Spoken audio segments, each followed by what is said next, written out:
Hello everyone. I'm just gonna quickly set up the robot.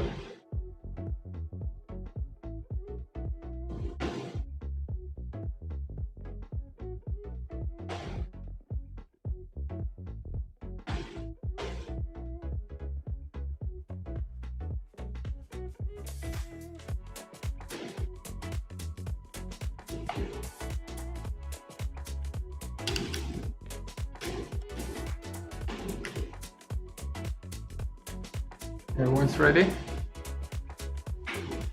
It's gonna be a dry run.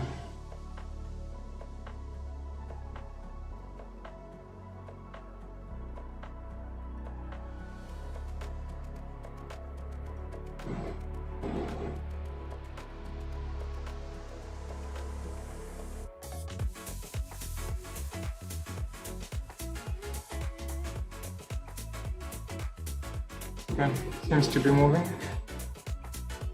It's gonna be super slow, by the way.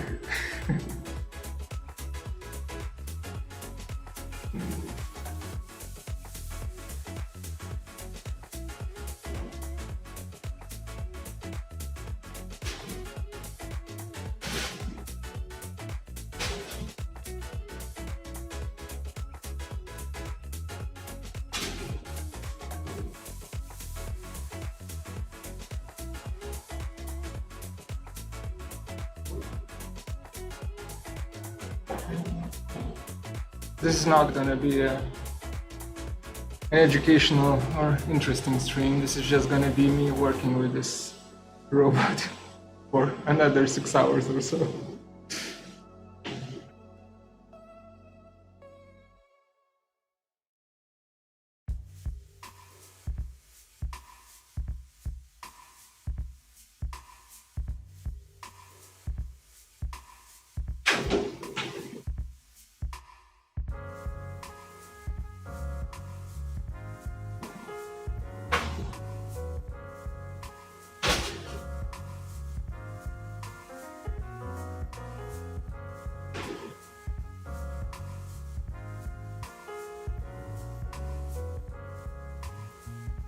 Where's my duct tape? Who took my duct tape?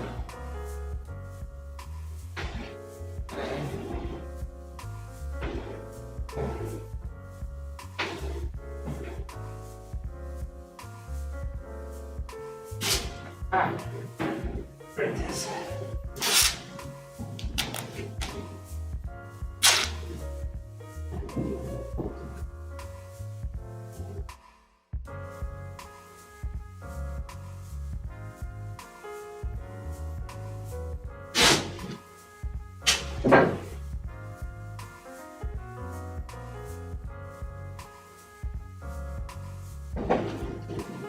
Okay.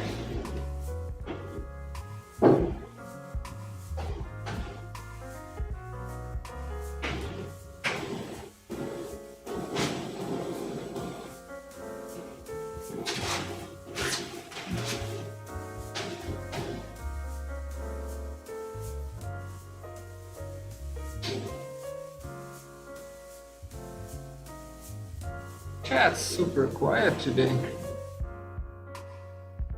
Why is that?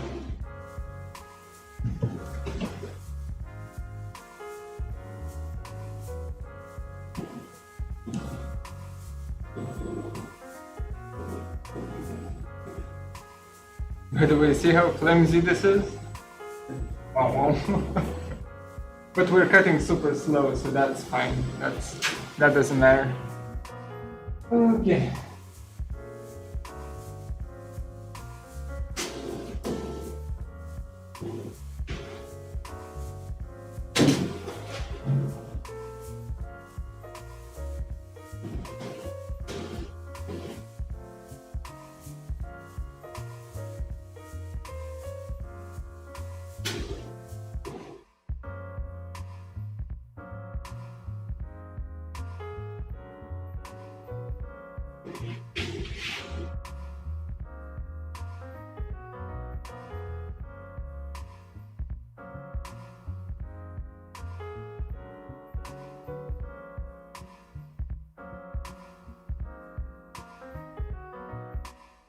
Ready to go.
And if you're thinking that I could just have used a saw, yes, I could have, but I didn't bring it.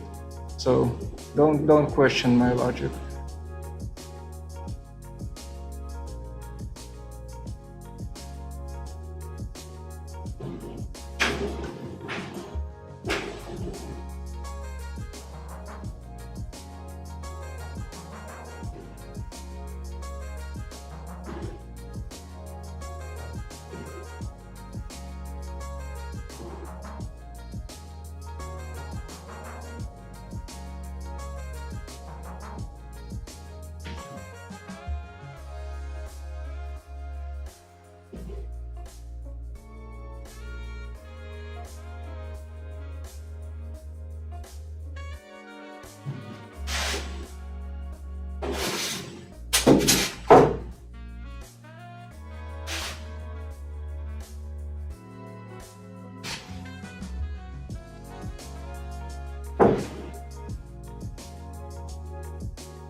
2 more to go, and then we'll do something a little bit more interesting.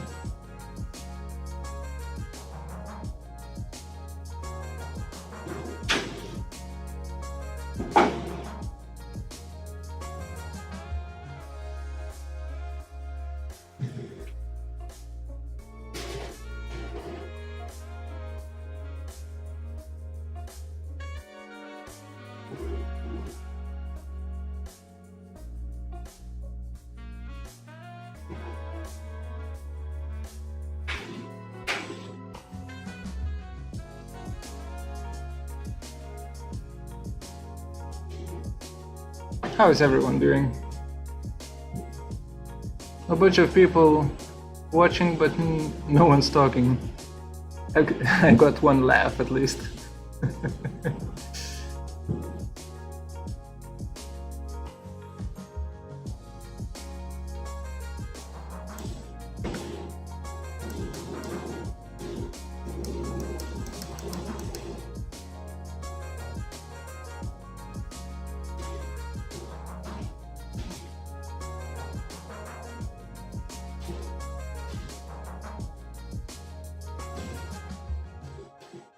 I think we'll do this one next.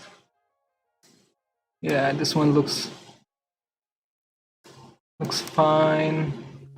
We'll need to adjust it though.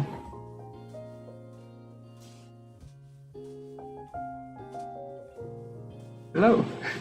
Hey.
You've never seen the foam cutting with robot arm before? Well, a suggestion, use a thick wire. Here I'm using a really thin one, so I have to cut super slow. But, I mean, it works. It does work.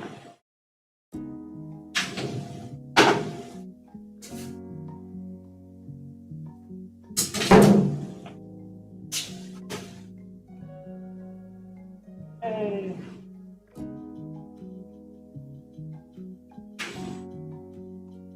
Okay, boring part is done.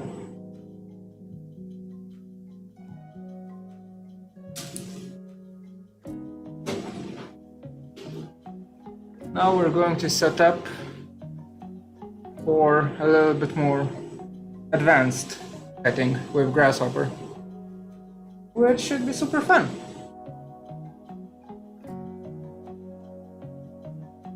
If the robot decides to home, god damn, it's so slow.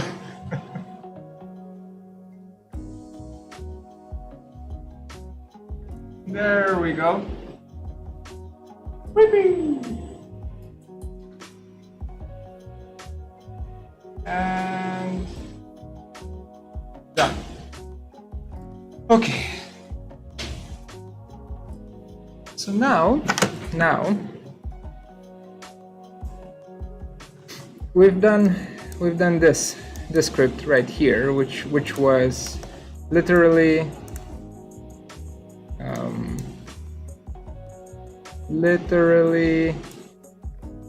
kinda cut and go back up, right? So go down, make a cut, go back up. Real boring script. Oh, by the way, I don't need that. And instead of that script, we will do this script right here, which will look like, well, I need to hide a few things, or that's fine. Let's hide the curves here. Just run the script real fast. So you won't see the tool here in this one, but it's basically multiple cuts all over the place. And I could kind of show you, I guess I can show you the lofts that I'm going to cut. So these are the lofts that we'll be cutting. You can see it's 5 of them. And we'll see what kind of final product we get from it. But before we do that, I need to transfer my script into the robot, into the controller of the robot. And for that, I first need to save it. Yeah, that seems fine. We'll just use the wire cutting tab. G1, that's group 1, that's fine. I need to change the speed because god damn, this is slow. What kind of speed are we using? Oh, it's right here. We're using 3 millimeters per second for cutting. Nah, man, we'll use 10. And we'll just slow down the robot whenever we actually need to kind of, we'll see that the wire is bending too much. We'll slow it down. Okay, so now the G code or the rapid code has been saved to here, group 1. Just a second, details, there we go.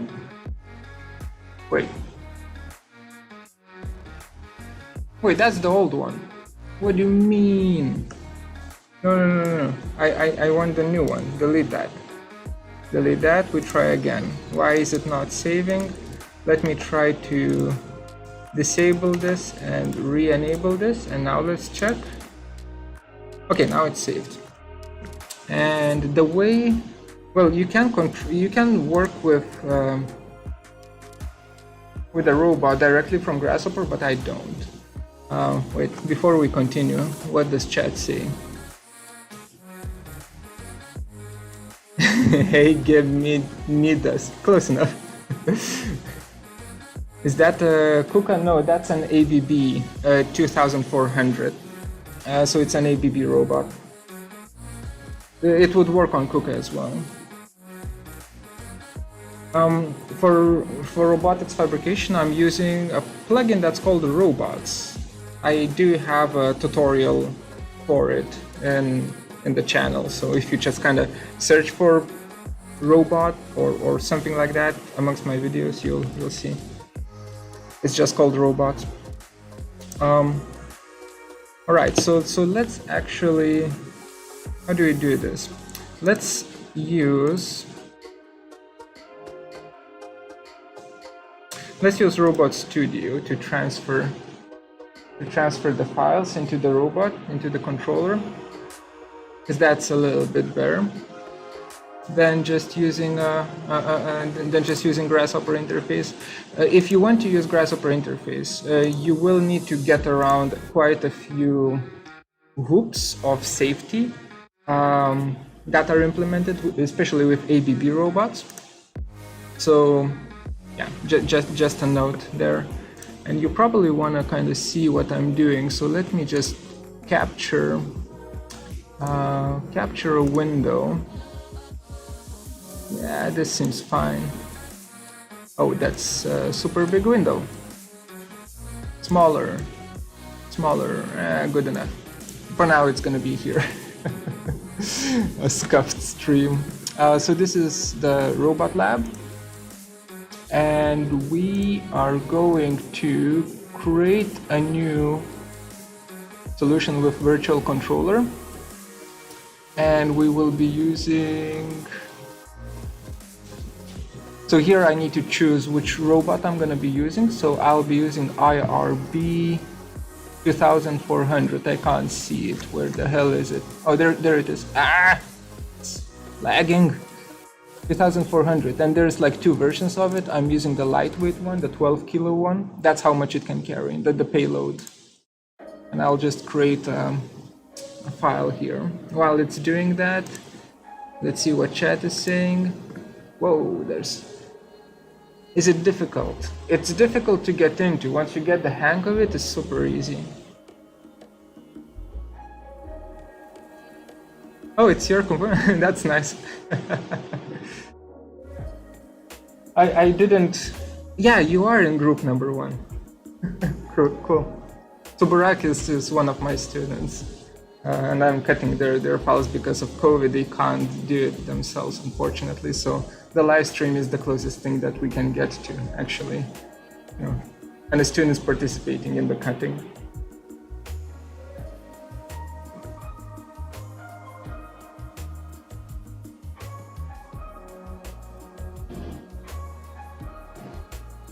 What's UR? What would be a 5-second way how to send stuff online to UR? What's UR?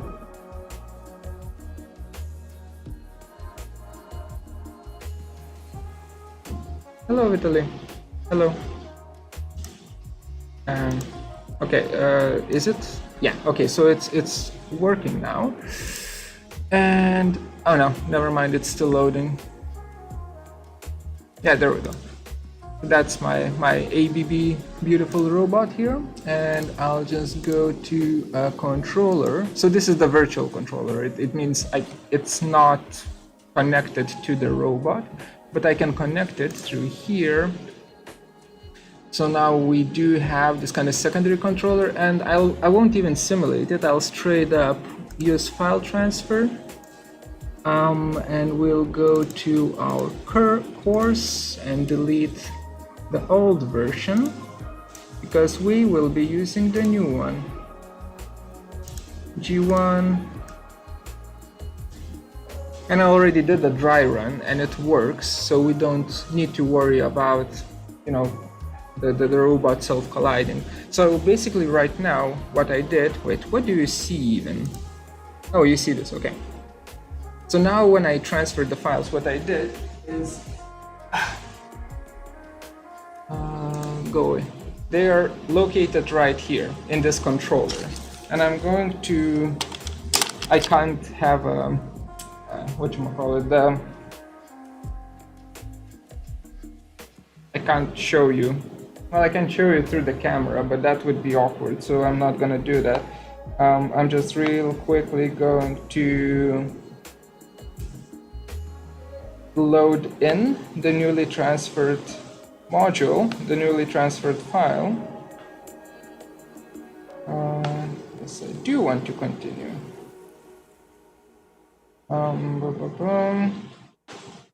We're dealing with group number 1. show module, perfect, PP2 routine, perfect, okay. And now it's ready to start cutting, but we need to set up, you know, the material and whatnot. So I'm gonna do that.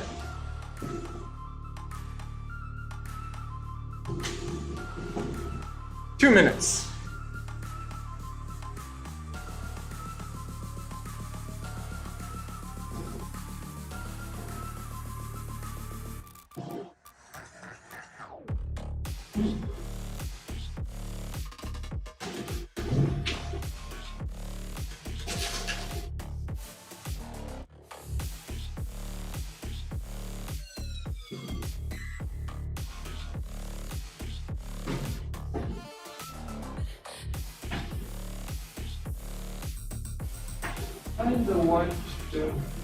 I kind of want to duct tape it in place, but maybe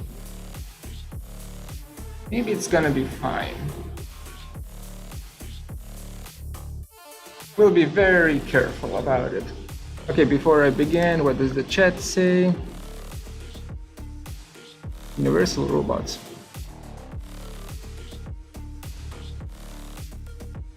I don't know. I have no idea. We can start. I need my mask though. This is super toxic. Where the hell did I... Oh. This is super toxic. And it's not gonna be as exciting as you hope though. It's gonna be pretty slow. But it is what it is. Next time we'll definitely use a thicker wire so that we can go fast.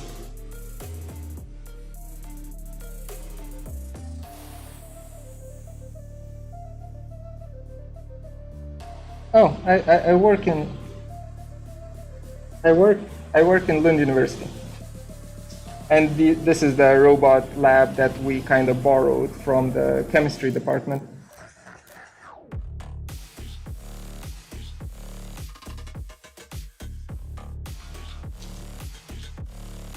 Let's go.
Cool, huh?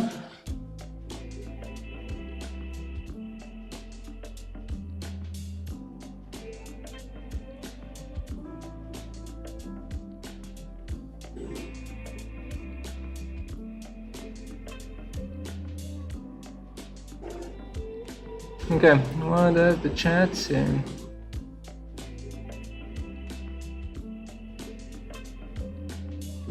Oh, I'm just cutting some sound. It's not sound insulation, but sound scattering panels for my students.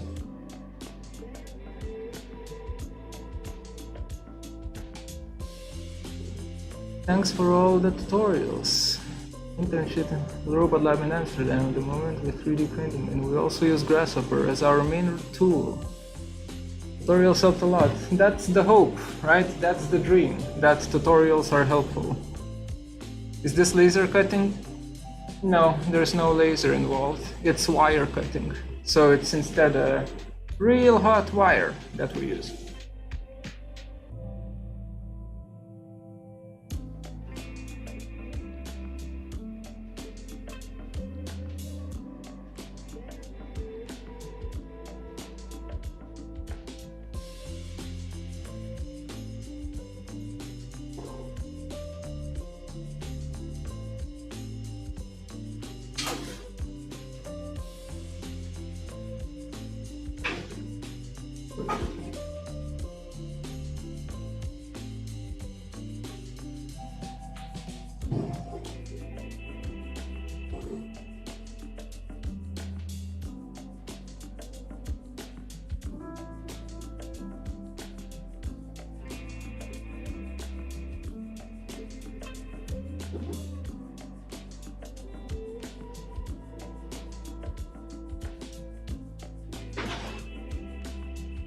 Okay, there's one boo-boo.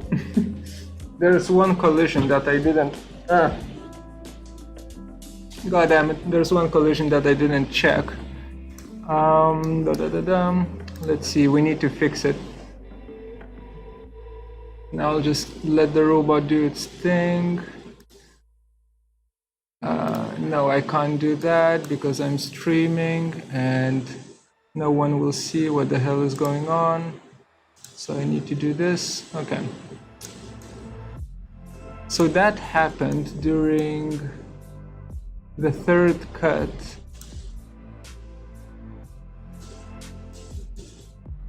No, that's the third cut. So it happened during the fourth cut. During this one. What? Okay, that's fine. During the fourth cut, it was too close there. So I need these three curves as well as this one, these four curves, to move by like 1 centimeter towards me. So hard to do it with one arm and also looking if that's not burning. Okay, we do that, move, enter from this point to this point by 10 mil. Let's do 20 or even 30 just to be safe. Now it has recalculated. There shouldn't be any collisions here though. Well, we'll see. Technically there shouldn't be any collisions. Still.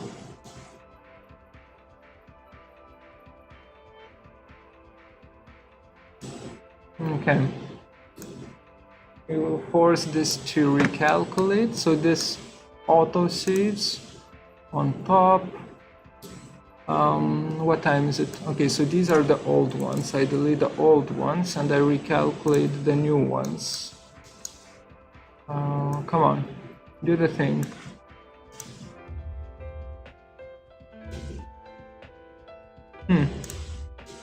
Super strange. Okay, now it works. And now we do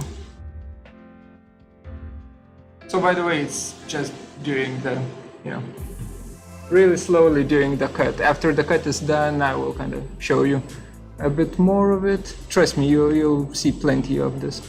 But for now, I need to transfer the new version in here. So the old version can fuck off, and the new one can come in here. There we go. Should be fine. We'll try it with the next panel. This one is gonna be just a little bit messed up. How many years have I been doing this?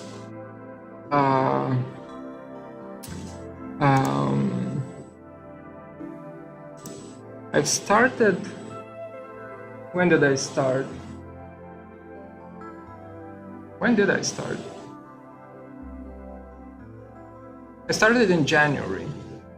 So the first time I kind of touched this guy, or any robot for that matter, was in January, and spent like, I don't know,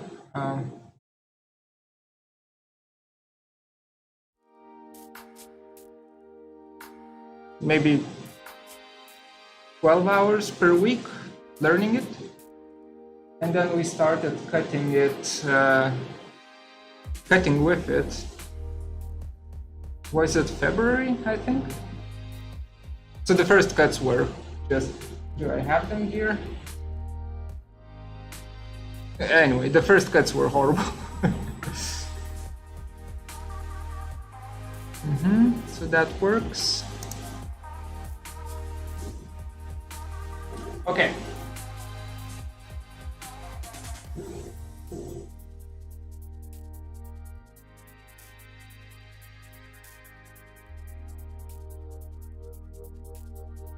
Almost there.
Honestly, sometimes the scrap looks sometimes the scrap looks pretty good as well as an architectural model.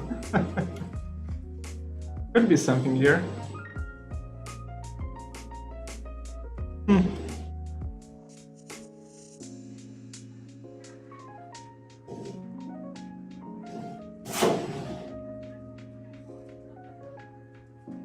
Maybe it is like maybe cutting it. Oh crap, I need to...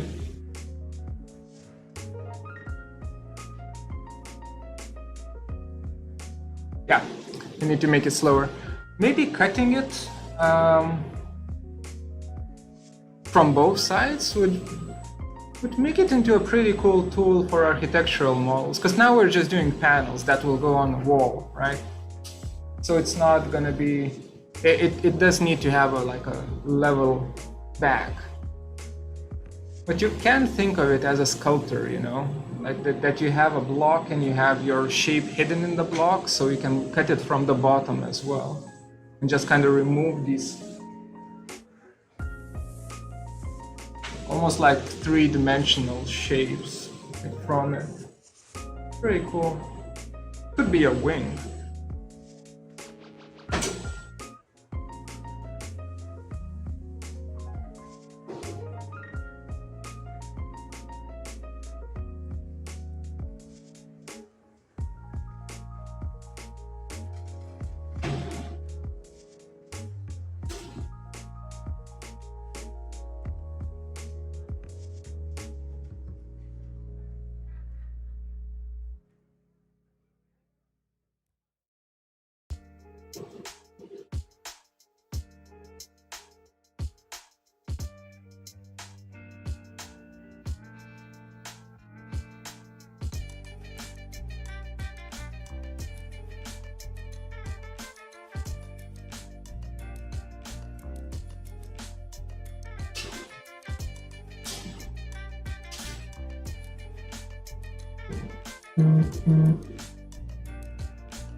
The last cut,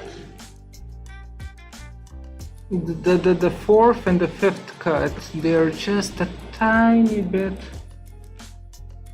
too high for this panel. So I'm thinking while it's cutting, maybe we can do something about it.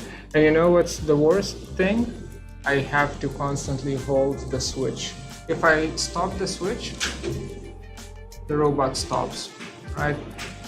So I constantly have to hold this. My hand is going to be destroyed after this. Okay, so the fourth and the fifth cuts. We are already looking at the fourth one. And all we need to actually do is just grab these. Yeah, we just need to grab these top ones and just move them down just slightly. I think like 1 centimeter, and we'll be golden. And that's gonna be same thing for the fifth cut, right? Yeah. There's a lot of curves here. I'll do that after the cut is finished. I need both hands for this.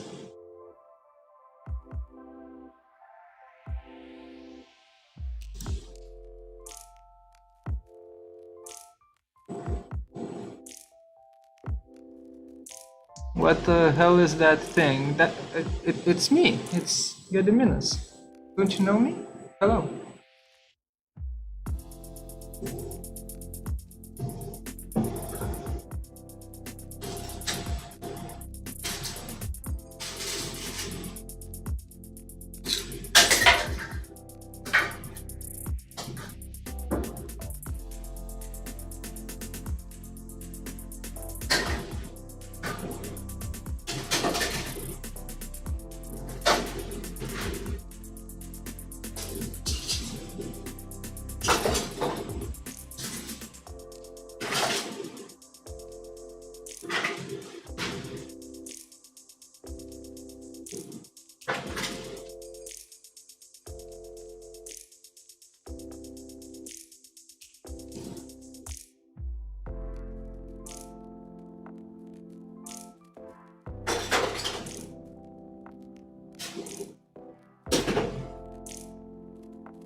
Okay, time for some adjustments.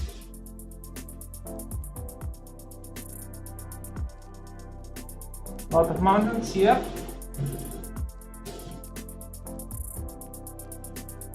Lot of mountains.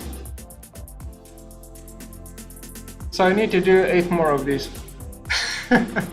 Wait, is it 8 more? No, it's like 7 more. Yeah, it's like 7 more of these.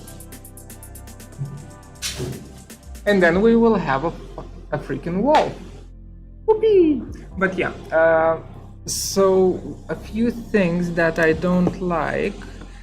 The first one is the curves. The curves, the ones that are at the top, should be. I'll probably just grab them. Can I just kind of. Let's do it one by one. Oh, yeah, I can't. God damn it. Okay, so 5th cut. These curves right here and the ones that are at the top will need to go down by like. What if we do like 2 centimeters? Oh, that's kind of a lot. Let's do 1.5 minus 15 millimeters. Okay, so these are fixed. And then also for the 4th cut. Oh crap, did I already move the lines? I think I did, right? Okay, so I don't need to do it again, but I do need to move it down. So let's do it. These two are kind of high, and this one is kind of high, so I'll just move them by minus, yeah, let's move it by 1 centimeter down. Not much. Okay, so this is done. Where's my stream overlay? There we go. So just so that you can see what the hell is going on, I'm where am I? I'm here. I am saving, or rather I am overwriting the files that I already have. And here, no, not here, here these, wait, this is the wrong one. Oh, come on. I need to delete them first. Yeah, I need to delete them first and then disable this, enable this. I should just kind of disconnect, reconnect probably. So we have that. Now these are the new ones, and I can get rid of this bad boy here and get in this one here. Now we're fine. We're golden. What are you guys listening to? Oh, nice, jazz. Good, jazzy hip hop beats, huh? So we have that. Like this. Okay, we're golden.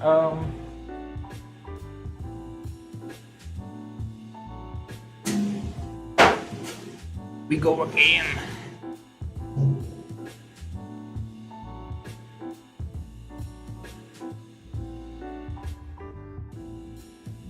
We go again.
Hello.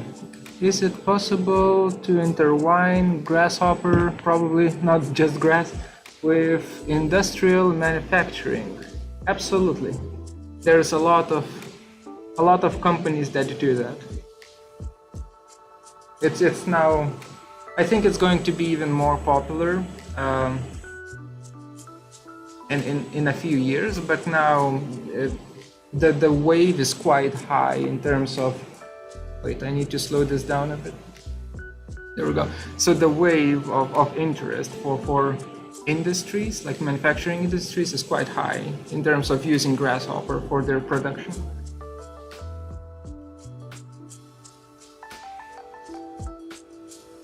It's just because you can automate things, right? So it makes sense to kind of save time.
Yeah, we have two.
Okay, it's safe.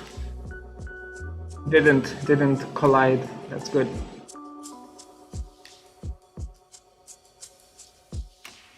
This type of fabricating is forward thinking. I don't know, man. Sometimes I just wanna get a saw, get some wood, and build something, you know, old school way.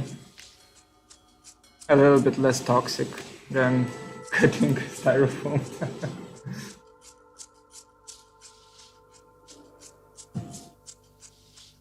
What is the software I use to transform Grasshopper code to ABB robot language? It's a plugin for Grasshopper called Robots. They have a GitHub page and you can just download that plugin for free. So it translates the the code.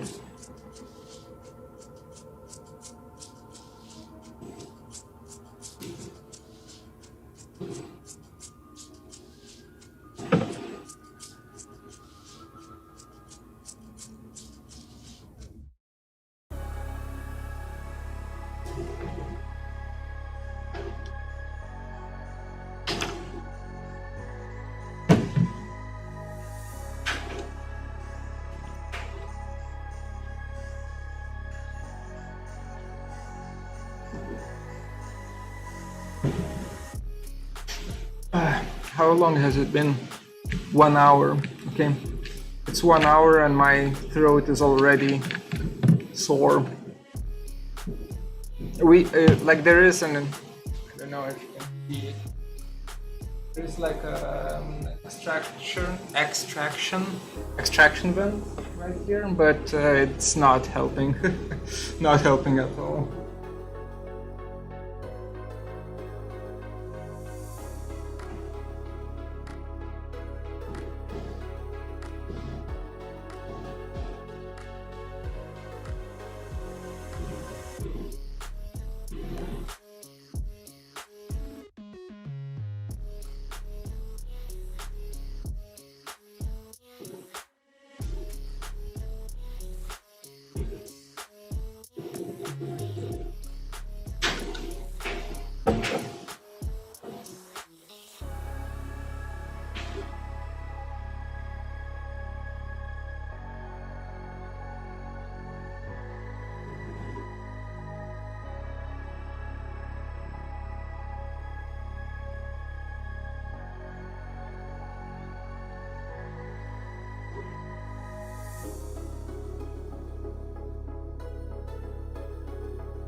So the resolution of the cuts was a little bit too crappy, so I'm just increasing amount of sample points, so the cuts are nicer.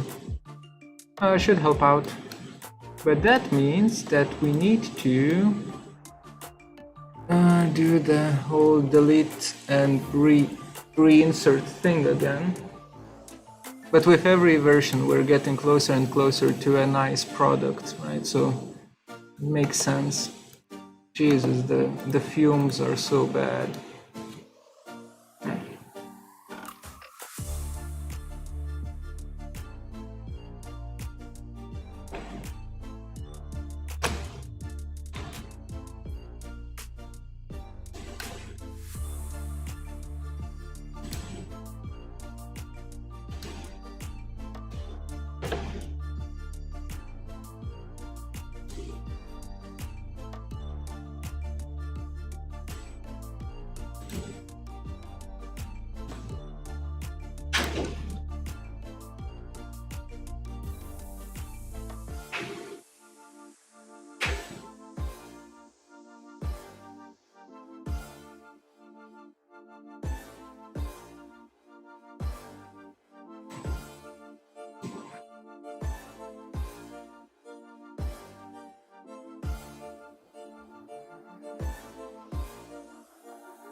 Hello, Imad.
Okay.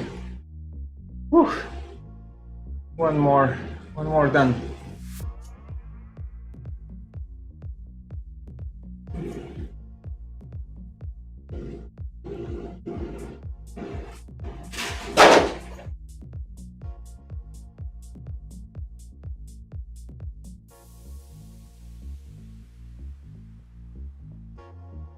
That's gonna look like a nice wall.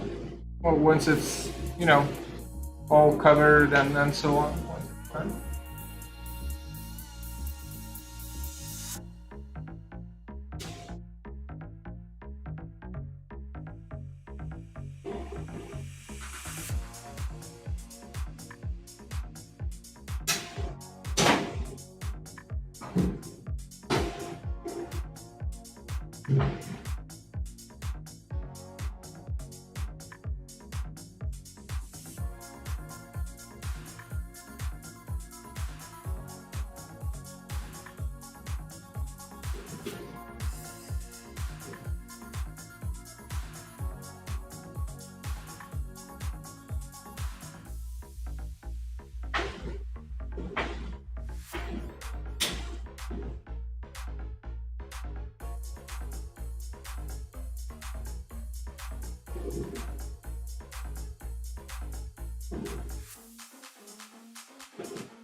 Okay.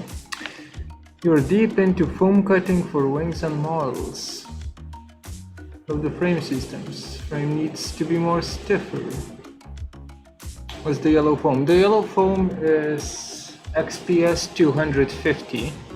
That's the heat insulation that's used for floors, for building floors. Pretty good. I have worked with it before doing exactly airplane models, and it is stiff enough to work as wings, for instance.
By the way, remember that video that I did about plant watering, the automatic plant watering system?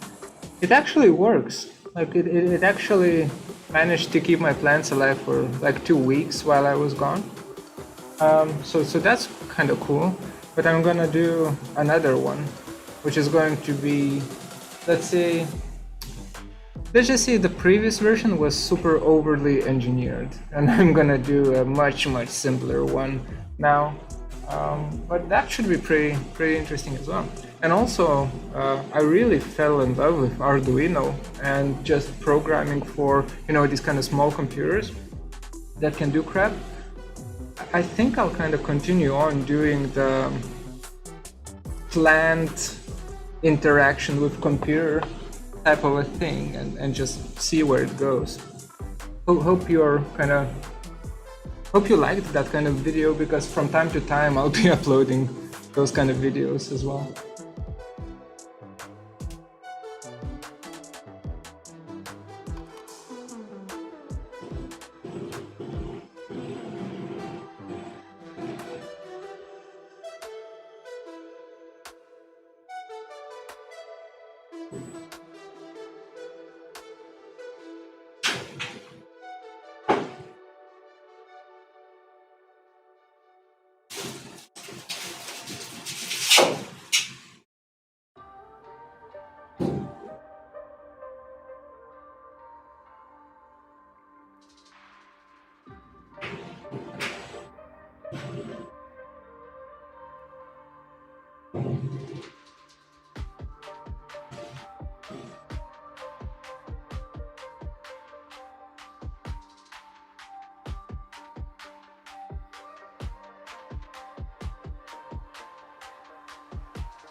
Okay, I got the hang of it. Now it's perfect. See how smooth this is? Wait. God damn it, lights. But you can see kind of how smooth this thing is, right? And let me show you the what we had previously.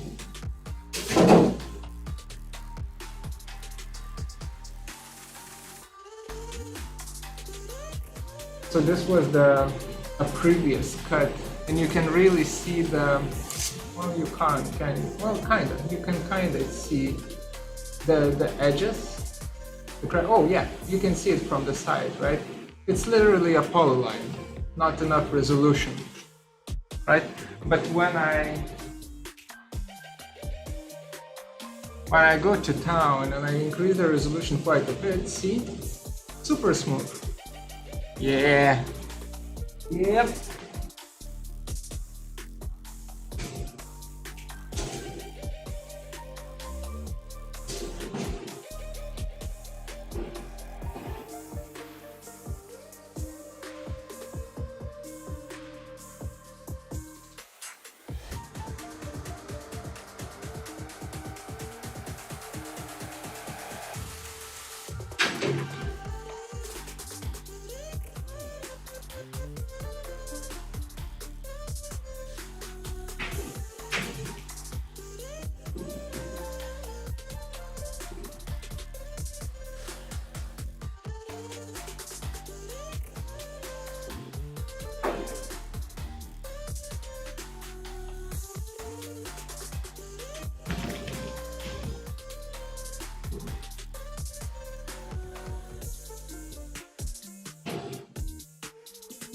Let's change the music up.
Okay, let's relax a bit. Whew. Okay, we have 3 down, 5 to go. God damn it. Look at my hand, it hurts. It hurts a lot. Ah. Now you're talking technically. Watching with interest. What frame? That frame is too flexy for your liking. Oh yeah, this frame is super flimsy.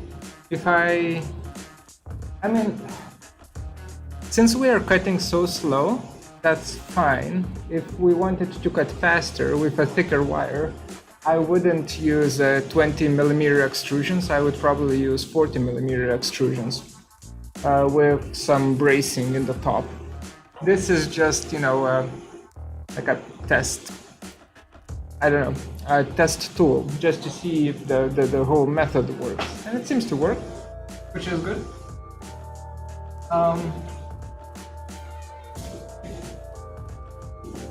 So now, take a look at this. Puzzle! Puzzle! Puzzle! Puzzle!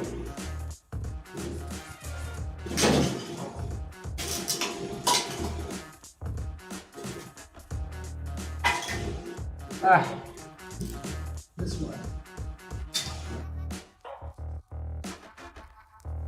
Look at the difference between these two.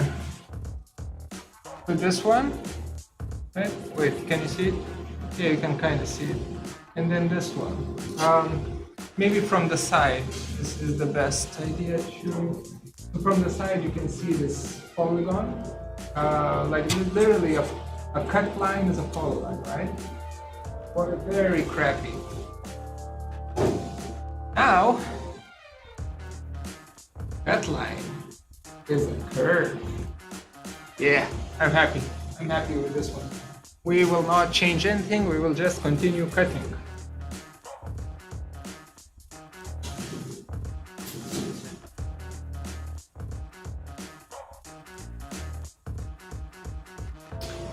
Okay.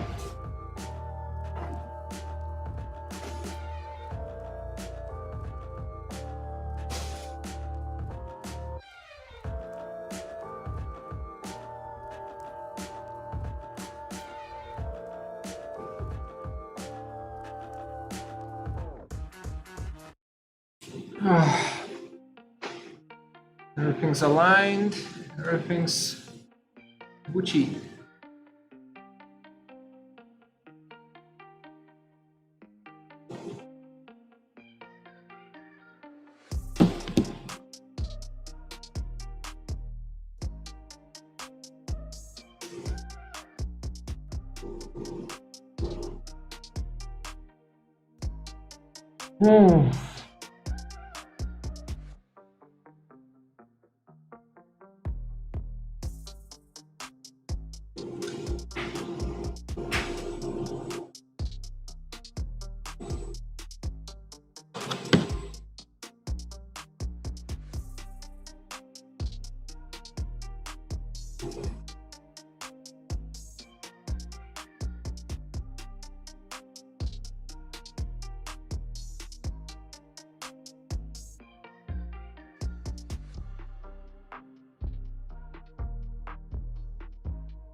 I just made a boo-boo.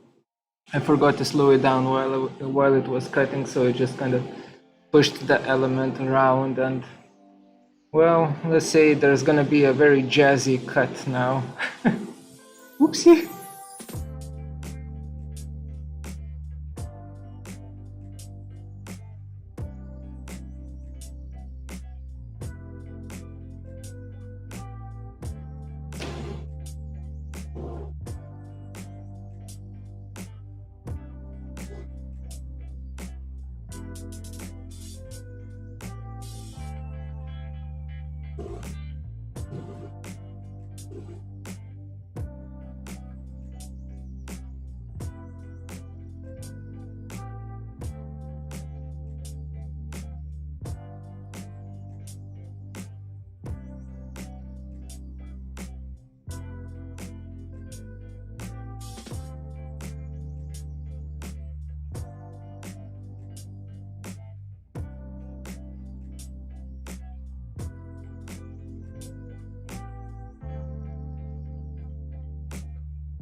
Hello everyone who's new.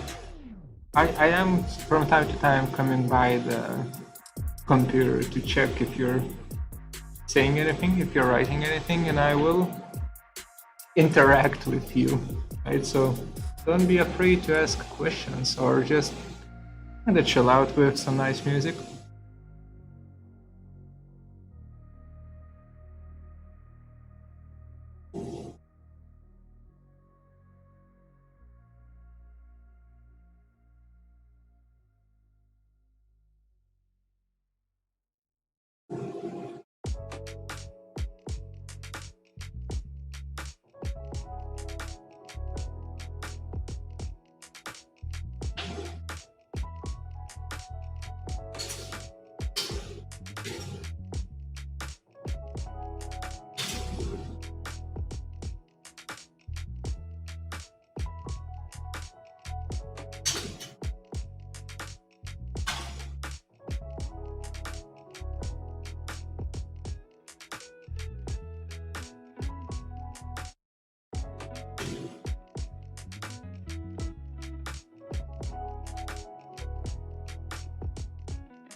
Those are acoustic panels. Good eye. What kind of finish? Well, we're thinking of. It's not concrete. It's like the glue that you use to the glue that you use to glue tiles to a wall, right? So it's kind of semi-concrete based glue. We will try to cover these panels with that. We'll see if it works out though.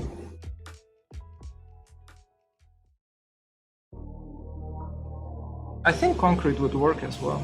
You know, just straight up concrete. We'll see.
I need some water. It's getting a little bit too toxic-y for my taste. I say water, but I'm drinking vitamin well focus, something with caffeine. No idea if it actually has caffeine.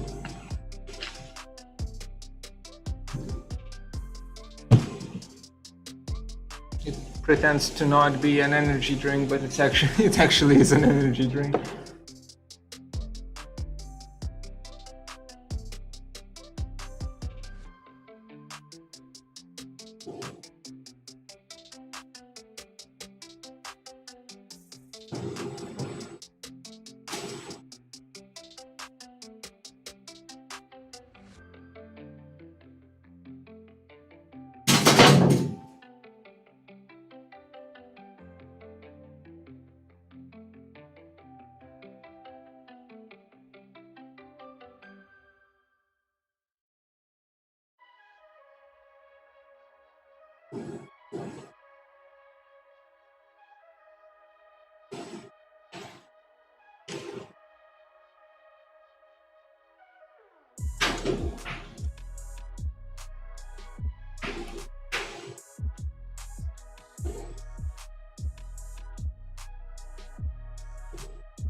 Hello, Emre.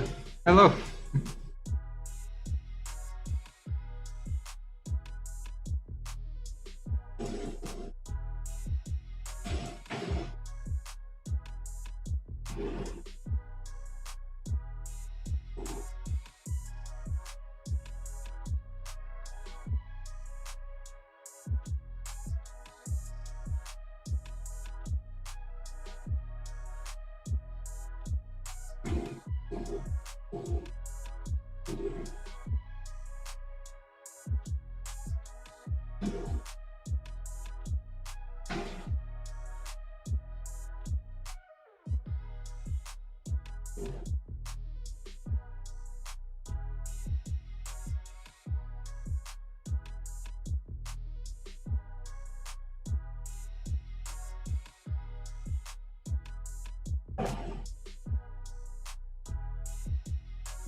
And hello, Saskia.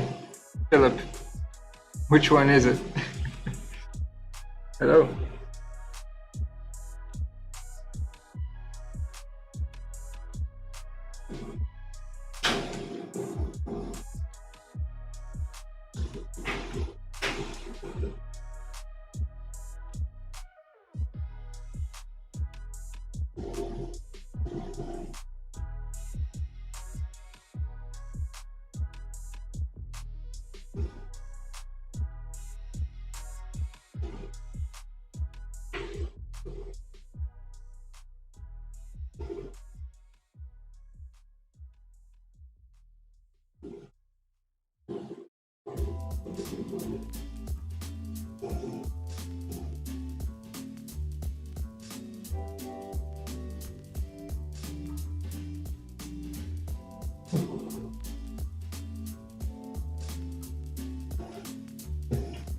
Oh, and welcome, Abdullah.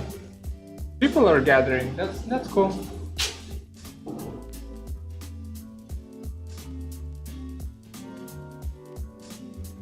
My robot is making weird sounds. I need to go investigate.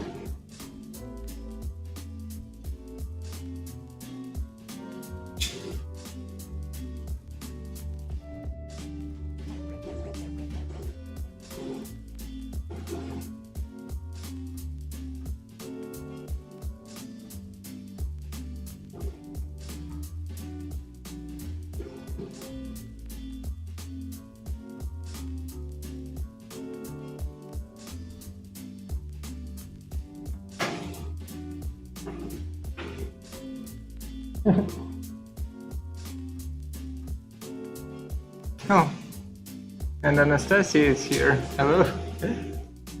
Welcome to the live stream. Today is all about group number 1 and their models or elements. Once we're done with these, we will move on to group number 2 and 3, and it's gonna be mixed. And the reason why we're doing these elements first is because they only need one, like we don't need to glue the pieces together. We can just cut them out of one piece.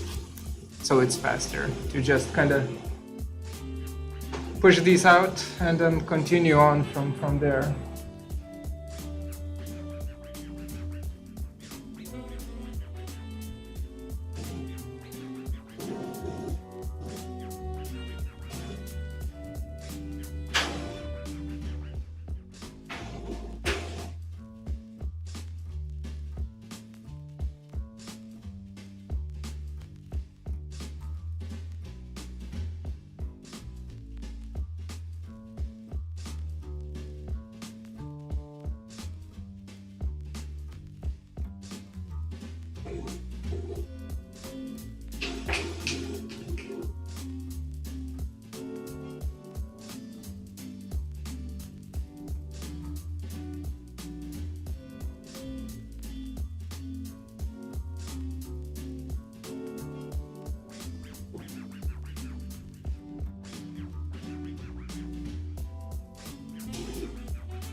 Okay, final cut. Well, I see final cut. I still have 3 elements to do for today. And also we'll need to cut a bunch of them in half for next time. And also glue them. I have 2 types of glue. We'll try the Uhu Pour as well as the regular wood glue. What does the chat say? A bit of off topic here, but I'd like to hear your thoughts on topics such as NVIDIA Omniverse. Looks like this will have some interesting features for Grasper and overall modeling professionals. I'll need to look into that real quick. Sounds interesting, but I'll look into that actually right now, and I'll give you my answer. And Anastasia, who's my student, and I will be cutting her elements as well, but probably not today. It's so cool to see this being produced. Yeah, it's always fun to see something that's, you know, you're used to seeing it from on the screen, and then now they're kind of being made. It's always a pleasure. And I accidentally stopped the machine. Okay.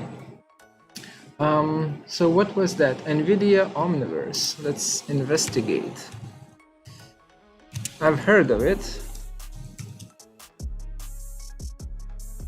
Platform, okay, multi-GPU. Is that a render? Okay, wait.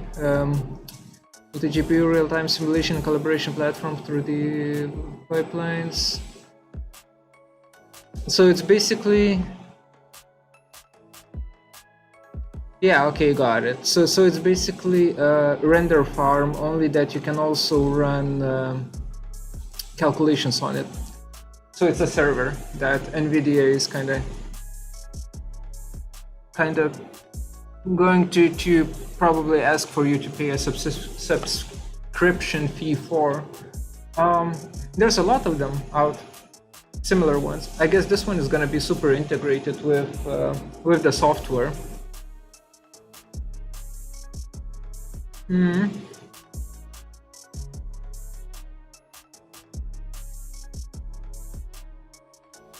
Videos that turn into automatic 3D rigs.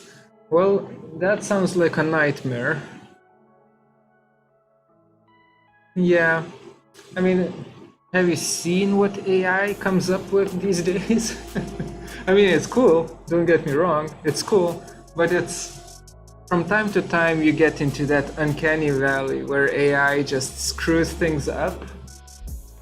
And you know, it makes a fish that looks like a dog and a dog that looks like a fish. So I think that's if you leave it to AI for the next like 2 or 3 years, that's gonna happen with those automatic rigs. But you know, weird errors, weird mistakes. But after a few years, I think it's gonna kind of replace the manual labor. I think it's gonna get super good.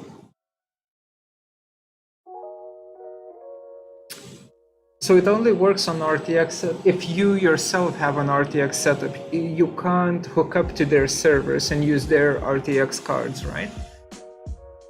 Because I assume NVIDIA, like the NVIDIA platform would have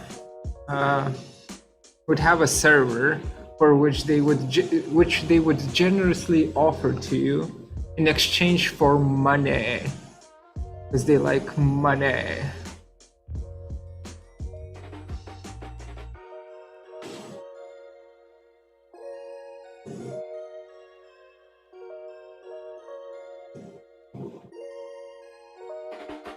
I'm just thinking right now. I'm just thinking to myself. Have I ever been in a situation where I want to have a rig automated for me from a video?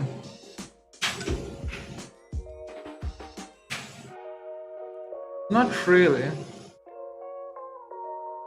The thing is that the people from Hollywood, you know, people who actually need this, they use body tracking suits, right? And super accurate these days. So I'm not sure if it seems like it's aimed at like small studios and amateurs, amateur creators, which kind of makes sense. Yeah.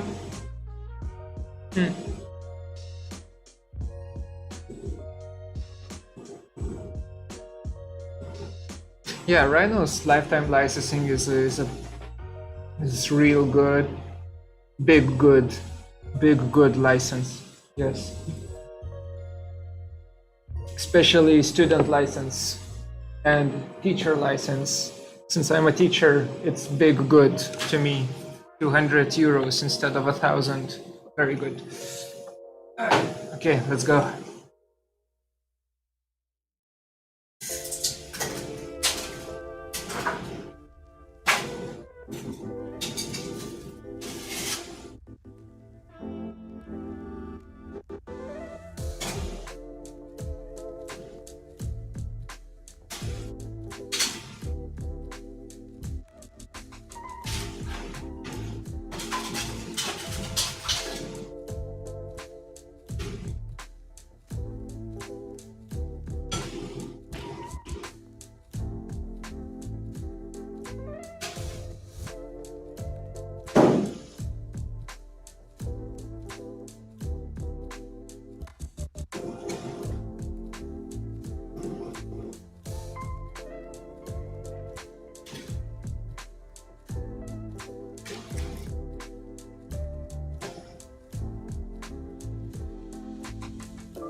Okay, we continue.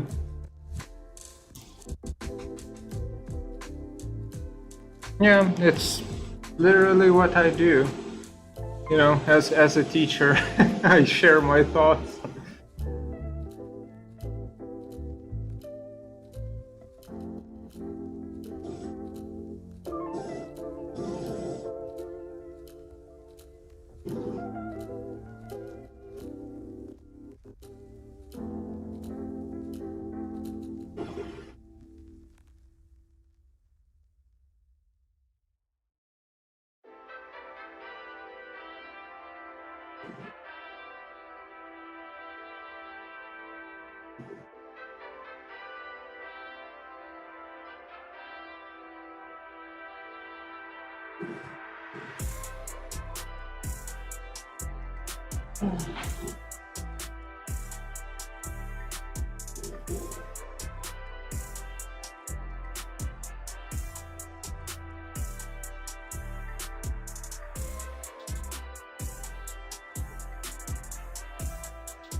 Is there a way of how to remove the safety restrictions from this deadman switch? Has anyone worked with ABB robots before?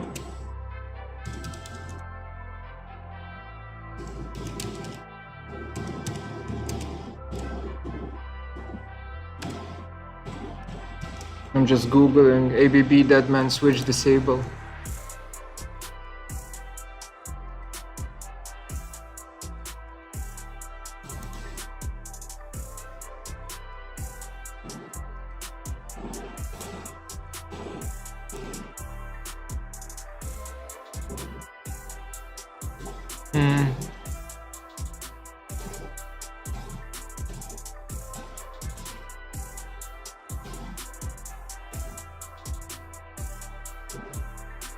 Yeah, probably I shouldn't. Yeah, I shouldn't do that. Because if I disable the deadman switch and something goes wrong, The only way I will be able to stop it is by emergency stop, and that might screw up the motors. Yeah, screw it. Let's keep using the switch. See how screwed up my fingers are getting, though.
Hello. Hello. Welcome to my little stream.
Should be a bit better.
By the way, for those who are listening, the next stream.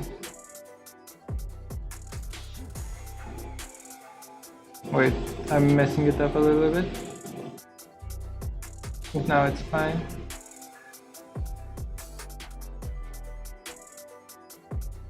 Yeah, no, it's fine. Okay, so the next stream that I'm gonna do is I'll show. It's gonna be like a 3-part stream maybe.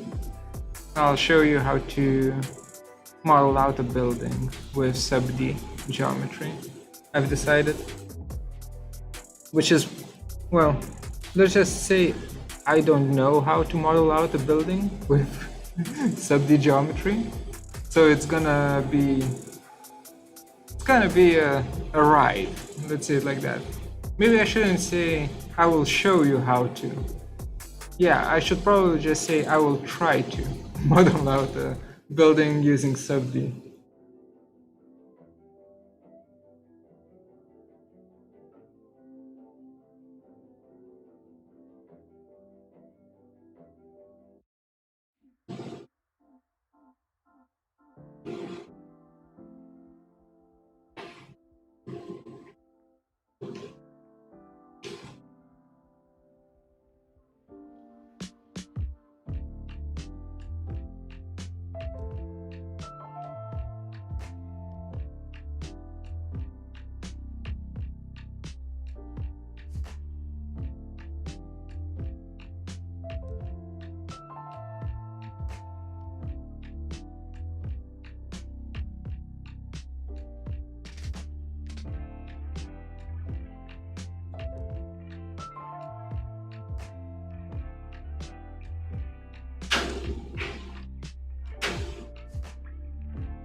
Okay, I need to rest a bit.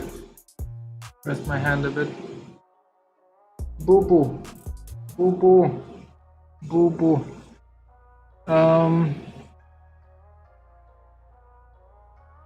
Anastasia says, that sounds really interesting. I haven't tried sub-D yet, but it looks like it would speed up workflow a lot.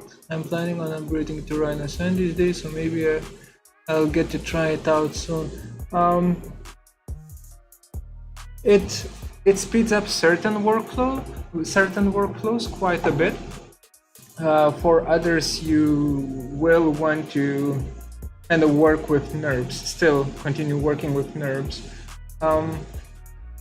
And that's the trick, right? That's the trick is with every software package. The trick is to figure out which workflow fits with which tool, or rather vice versa, which tool fits to which workflow. But we'll figure it out during the streams, and I'll keep the recordings of the stream so that if anyone missed the stream, they'll be able to kind of see it at their convenience. Sub-D is really cool. Haven't replaced my traditional random modeling for most cases though. Yeah, that's yeah. I think that's a very good statement to be made. It is a really cool thing, and it gives you a lot of additional opportunities, but stuff that you already know how to do, I would say sub-D would kind of replace or would make it better for 20% of stuff that's already possible in Rhino. Other 80%, eh.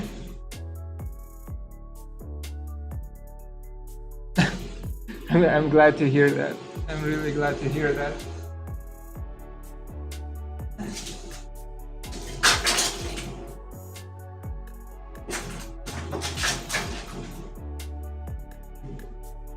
Okay.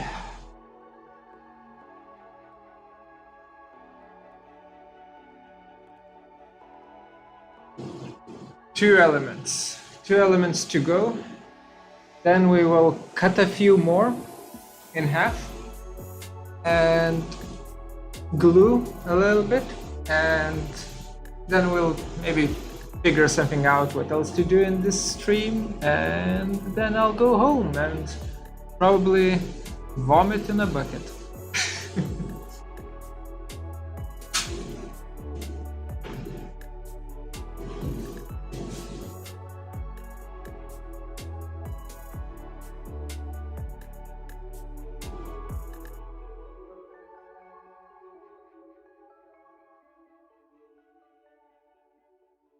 Right, this looks good. Tell you what, I need like 5 minutes of, to just kind of get out of this room a little bit, and then smell some fresh air. So let's do a pause real quick, and I'll just take this, make it big. Whoa. Make it bigger. Yeah, that looks good. And we need to edit this and change this to 5-minute break. In brackets, I'm dying. There we go. No, wait, newcomers will get super confused. Let's not do the I'm dying part. Let's just say break.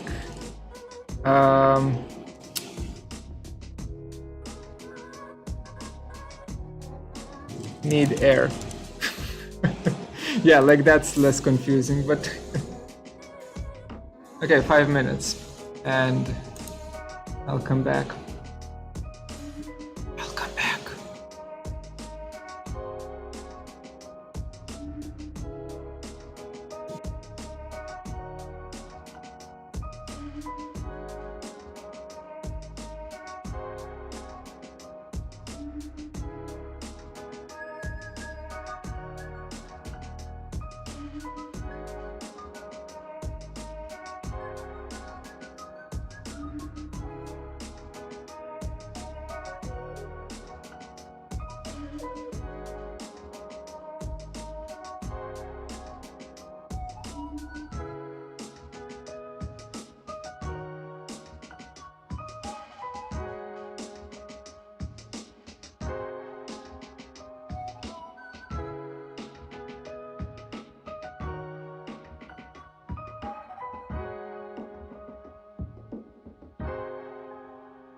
we're back.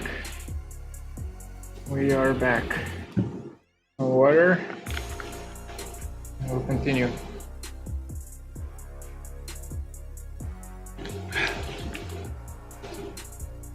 Oh no, I'm running out of water.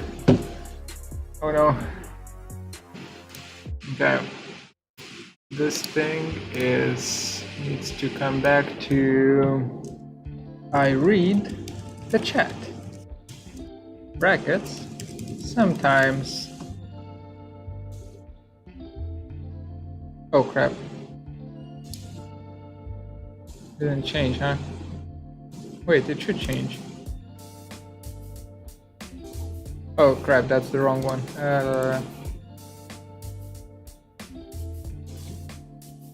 I read the chat sometimes. There we go. And you, sir, go right here. Bam. Okay, we have that going. Let's see if pen best feature. Not sure about that. Do my best. Do my best. Is this a cooker robot? No, it's not. It's an ABB robot. A cousin of a cooker robot. I'm willing to buy one for myself after I'm done studying. Right now I can use ones from faculty, but I have concerns if I would be able to set it up. Setting up is not a problem. Like it's not like they need a special socket or anything for it to work. The problem is mostly room area. You know, how much room you need for a robot like this.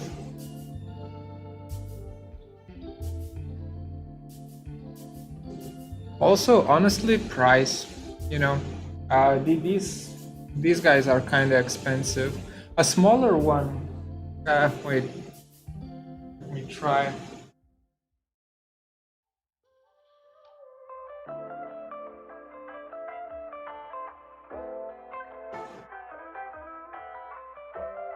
A smaller one like that is actually not that expensive, and it can be set up, you know, in a home environment. Oh, you can't see.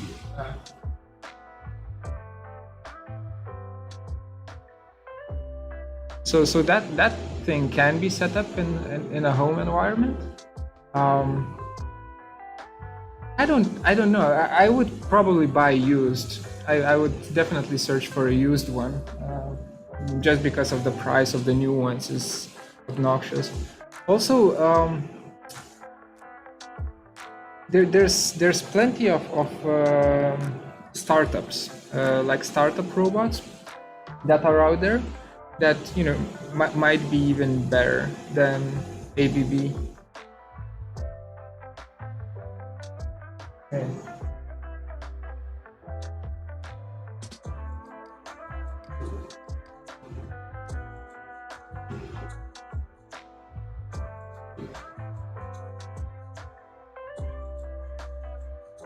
Let's see. Did I mess it up? This fine? You see it? It's kind of crappy. Try something like.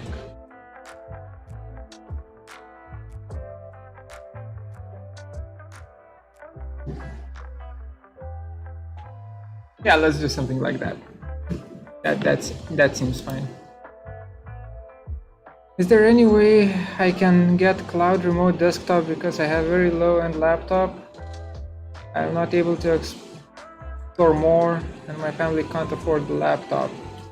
Cloud, okay, I need to think about this. Wait, I'll think about it while I'm setting up.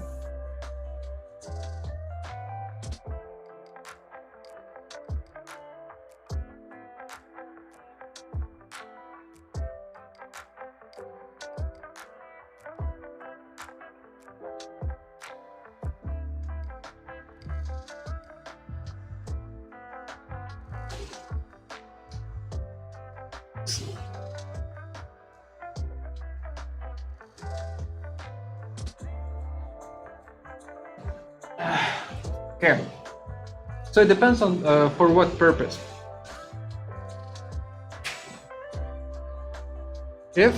Even if you have a laptop that's, let's say, 10 years old, right, and costs really, I mean, 4 gigabytes of RAM. Yeah, okay, 4 gigabytes of RAM is definitely a problem. I don't know. I don't know if there is some sort of a remote desktop thing that you could do. Like, I'm not sure if there are any companies that do that sort of a thing.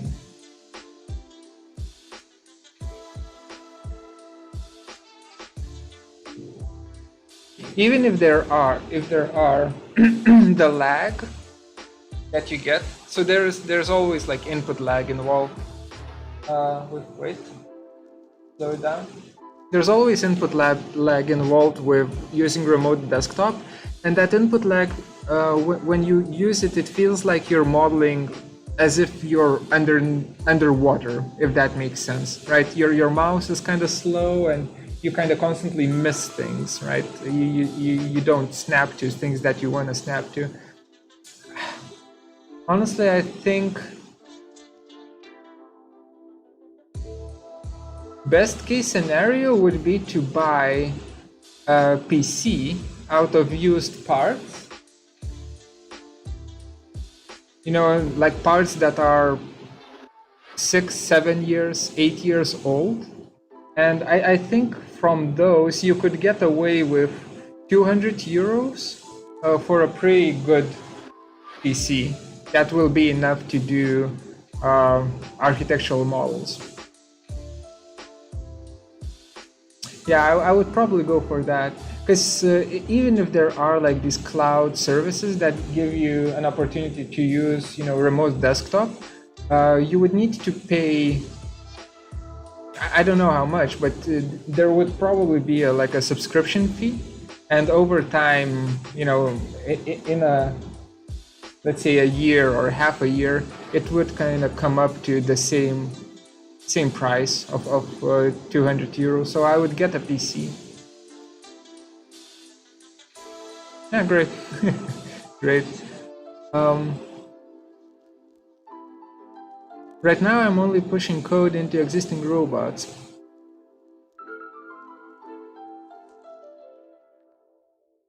If you are really willing to understand every step, then what I suggest you do is you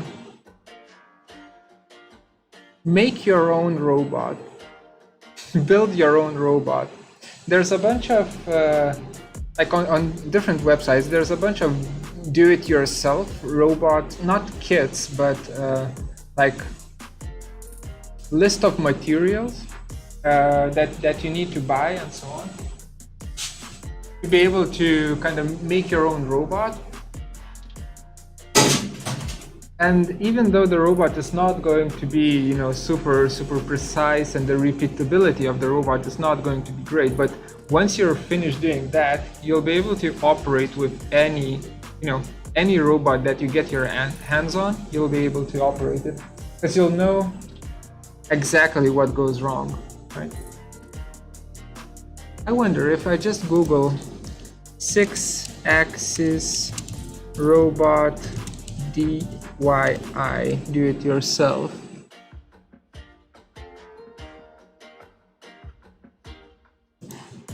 Yeah, there's plenty. There's plenty, and some of them are kind of good as well. So I would try doing that.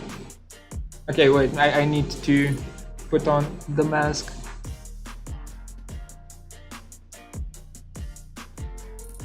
Yeah, exactly. Using inverse kinematics with Grasshopper and wait, shit.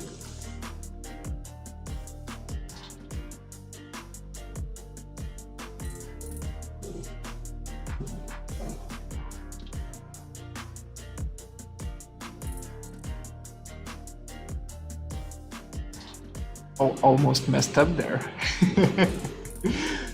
So using inverse kinematics with Grasshopper and pushing it into a robot through Arduino, I think that's a really good way of starting to understand how these machines work. By the way, does Arduino handle like all of the calculations necessary? Is it enough for a 3-axis robot? This is my question to you. Have you seen any bottlenecks in Arduino's computing power?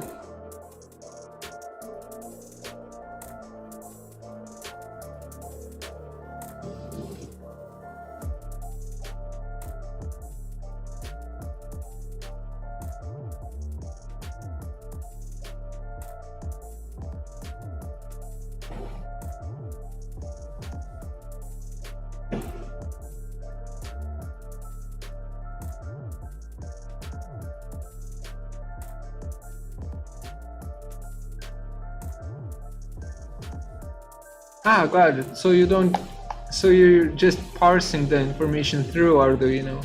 That's smart. That's smart.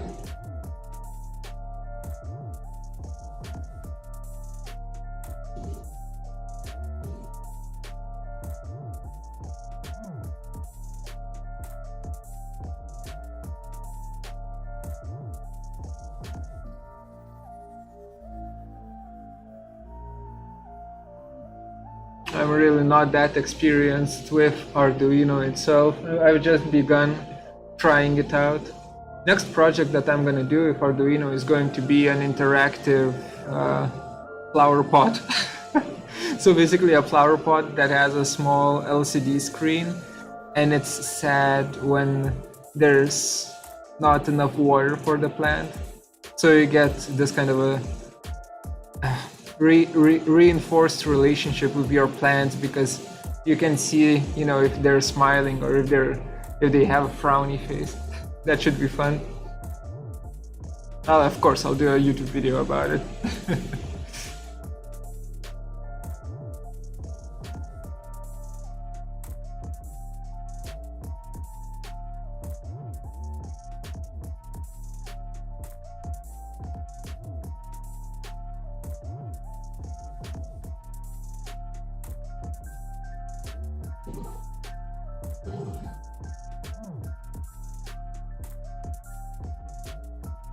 It's literally sounds great. Yeah, I hope it's gonna work out.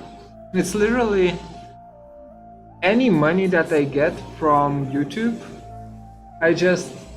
it seems like I'm pushing it back into YouTube and kind of buying wires, Arduino stuff, and then so on, like materials for more YouTube videos. So it's like an infinite loop of earning money through these videos and then pushing that money straight back into making more videos, which is kind of cool. I guess that's a way of how you grow a channel, right?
Alexander, welcome. Welcome to the channel. Glad to have you here.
Last one.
The plan is that I am cutting out panels for my students who can't cut the panels themselves because of COVID restrictions. So I had to do it for them. And panels that we are cutting are acoustic panels that we will cover in, let's say, concrete, and we will put them on the wall and we will see how well they behave in an acoustic slab. And that is basically a course that I teach here in Lund University. And what we do in the course changes every semester. So this semester is all about sound. Maybe the next semester is going to be about something else. We'll see. Oh, Hello. despite using this ventilation, I achieved the smell from elevator. Oh, seriously? Yes. Oh my Fine. Yeah. You are working here. I understand. Yeah, we definitely need a better ventilation. I suppose that you should have something like in the kitchen, yes? Yeah, like a large one. It's practically nothing. You see, it makes so many times. each corner makes it very less efficiency. Oh, seriously? Many Oh. percent. You have minus efficiency by each corner. It's weird that there's no, like, all of those shafts are just shut, right? Because I think those shafts had the ventilation in them, right? Like Yes, that, yes, that one, yes. that one. And all of them are kind of welded shut, which is super weird. But we'll figure it out in the next semester. This semester is like 1 week left, and then we're done with that. Okay, you're playing 1 week more, yes? Yeah. And then some pause, yes? Yeah, I'll pause until autumn. Ah, big pause. Yeah, a really big one. And then we will probably, instead of using this really large one, we'll probably try the mic. I don't know where it is, but yeah, it's probably there on the table. So a much smaller one, and which will make less. Okay, but how can you then, that smaller one will not allow you to cut the big material? If you work like a sculptor, if you cut a bit by bit, then you can. Right? So you just remove it a little by little. Maybe. It's gonna be a lot But of. you see, it's the long program. Yes? Oh yeah. Like So instead of one movement, you should make one big movement. You should make a lot of Oh, yeah. short movements. it's gonna be a lot. Even this one is like this panel is around 400 movements. Yeah, because we need like a soft curve, a soft line, right?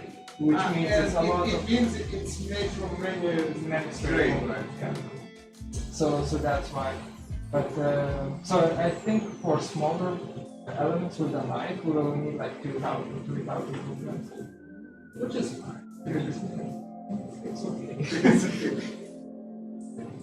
No. Right now, the most limiting factor is the speed. You know, I have to go like 2.5 millimeters per second. Yes. Either. So bad. So bad. Okay, so you know your speed, you know the optimal voltage. Yeah, we don't want to go higher than. Is it right now? Or so the 3 amps. We don't want it to go higher than 24 volts. Yes, it's a good yeah. We're that wire. It's really thin. Yes, yes. But if we can increase the wire thickness, I think we can go like twice as fast, but yeah, by arm. Do you know how to disable the dead man switch so that it doesn't, so that I don't need to click on it? Ah, Because I need to hold it's a it. safety system. Yeah, I know, I hate it. I hate it so much. Because I need to, I've been holding it for like 3 hours now. But yeah, today this is the last panel and I'm done. Then it's Tuesday and Thursday and then it's finished. Finally. But Wednesday, Tuesday and Thursday. okay. I will then work with guys, yes. Oh, so Try that we don't- not to intersect, yes. Yeah, because it gets a little bit toxic. Yes. Here, that's Okay. And also Tuesday, as well as Wednesday, it's only going to be half day, only between 1 and 5 hours. So Tuesday and Thursday. Tuesday and Thursday. Okay. Yeah, so it's only going to be like only after lunch.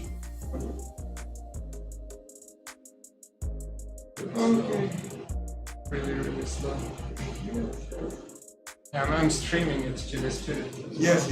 Just so that they at least see how it's done, you know, how it works. Because they're not allowed to go. I mean, can't wait for this to be. COVID will not come here because of smell. We have It's worse very things than toxic. we have Yes, worse yes. things that call COVID here. Yes. It is tough. I will be 2 hours here upstairs, in third floor, where the department is. Maybe the only person in the department. You will find me anyway. Yeah. Yep. See ya. Bye.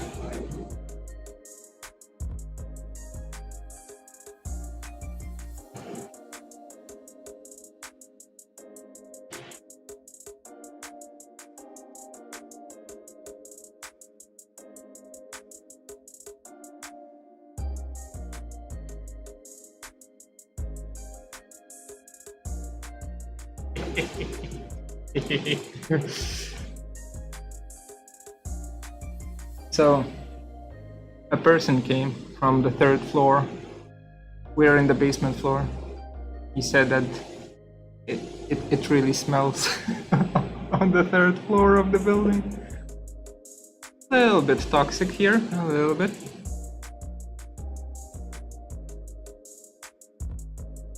If we are designing a parametric meditation, wait, we're done now, 100%. If we are designing a parametric meditation hall, how is the thinking process and what are the deciding factors? Like, how do we choose or design a particular form which also follows function? Meditation hall. So you need to get psychology involved, which is kind of a tricky thing.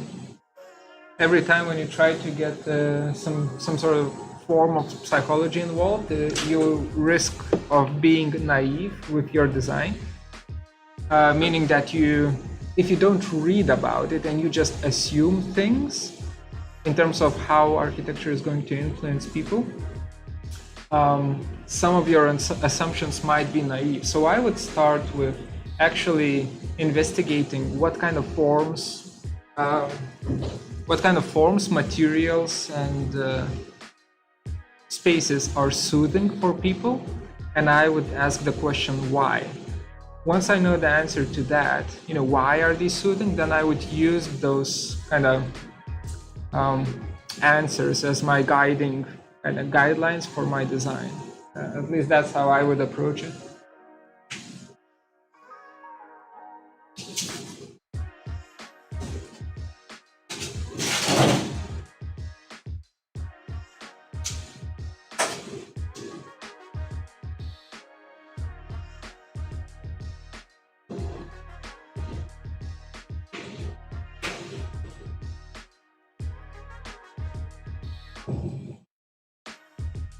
How to start designing parametric forms?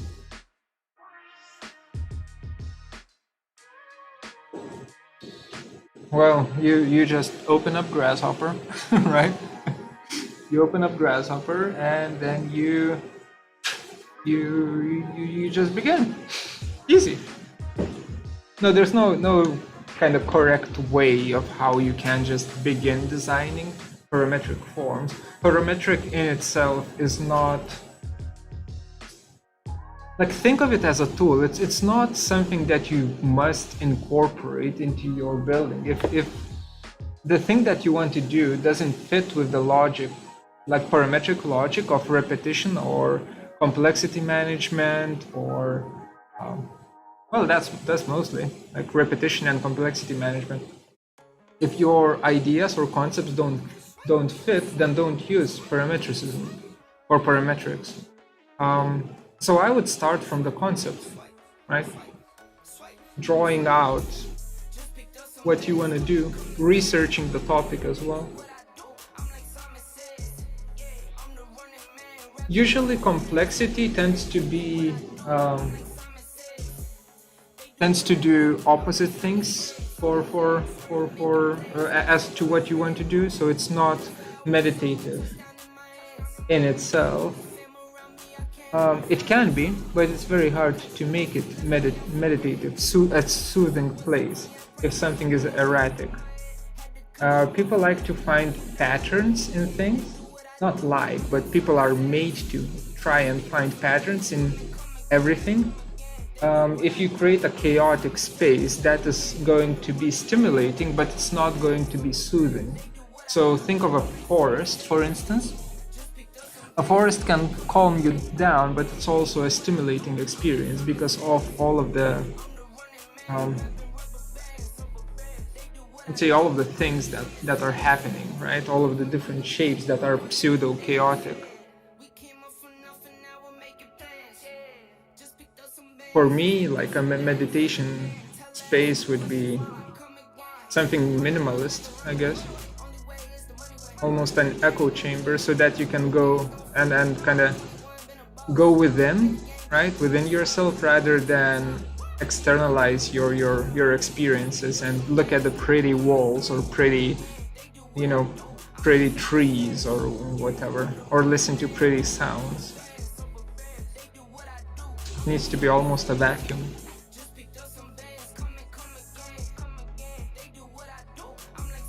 And yeah, while I'm at it, that means if you are designing a minimalist space, then you don't need Grasshopper, now do you?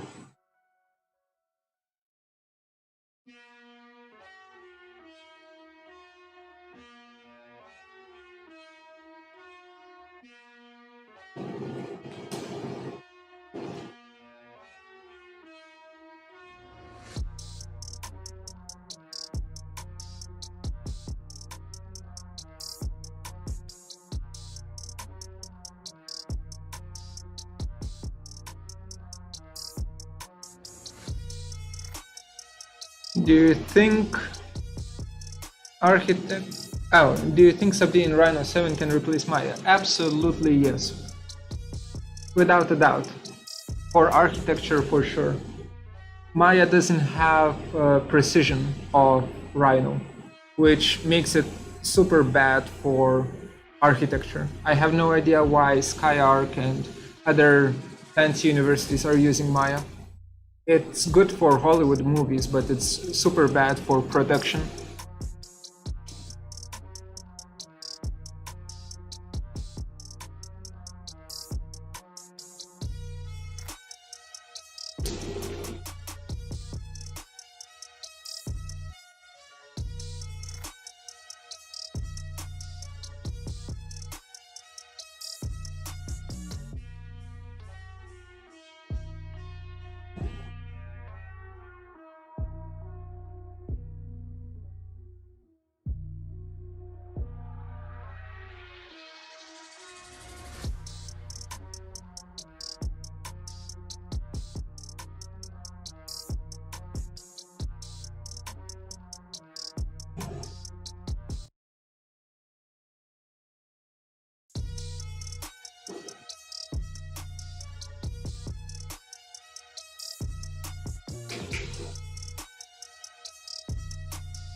What time is it in Mexico?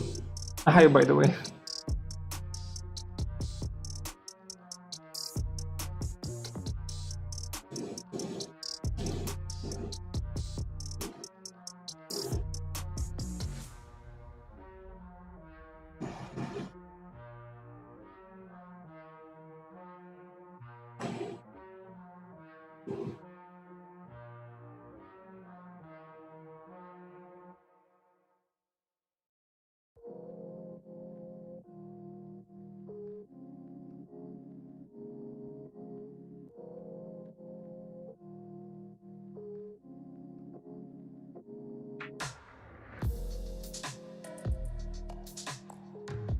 Oh, so good morning then.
we are done with this panel type, boys. Whew. Okay. Okay. Shall we arrange them? Shall we look at them? How they behave? How they work?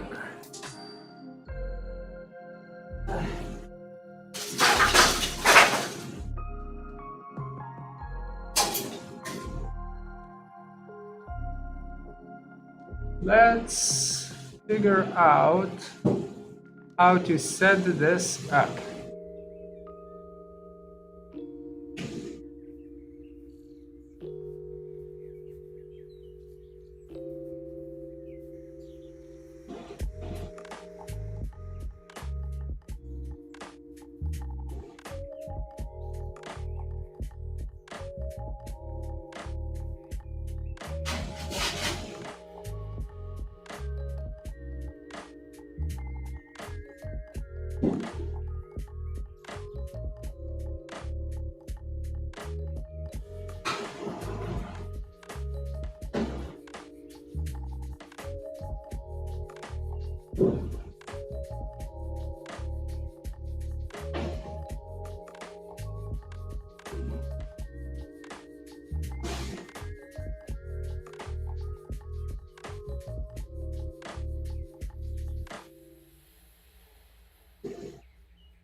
I don't have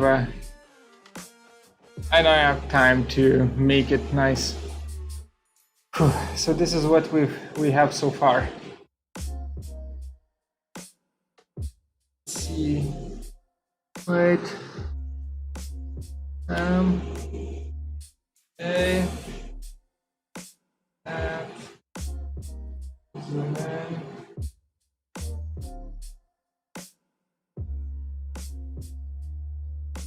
Stop vibrating. There we go. Okay. I think once this is not, once this doesn't have a disgusting yellow color, and it's all covered up nicely, it's gonna look pretty damn good.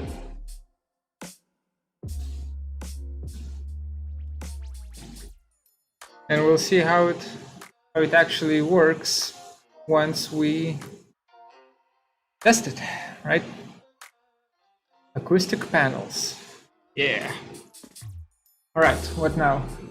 Now we need to cut a few more and glue them.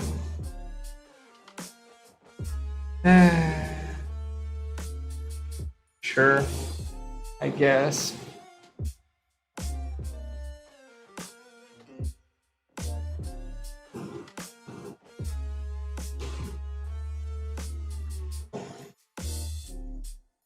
There we go. Okay.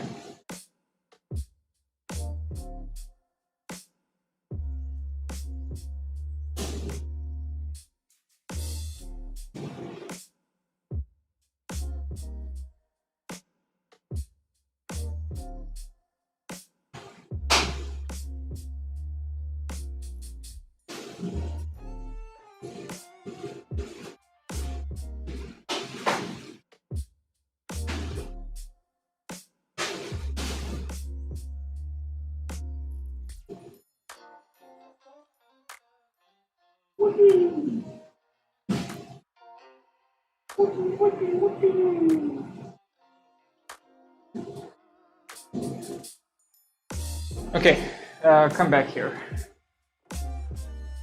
Bam. Bam, bam, bam. Bam.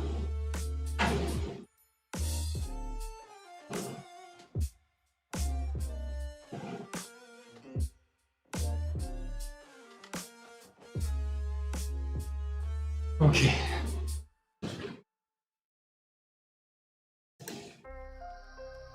Little by little, we're progressing.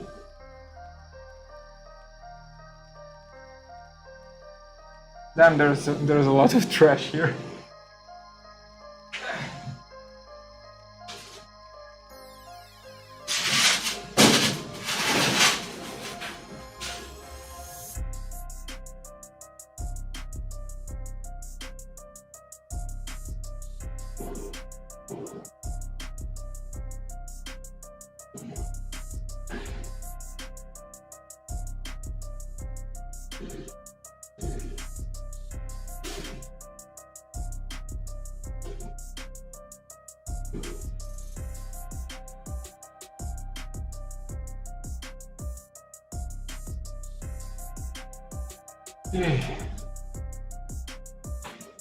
Okay.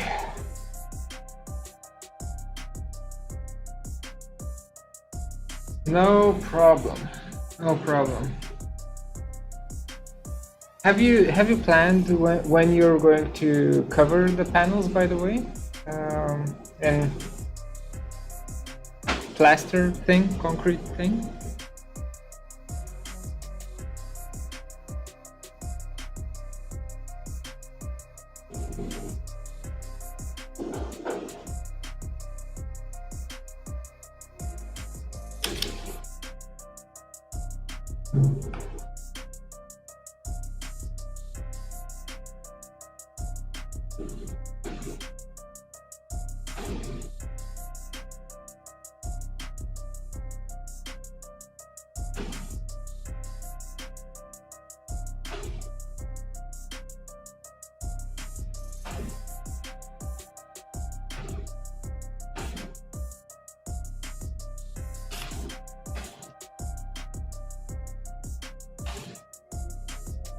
Wednesday or Thursday? Okay, cool.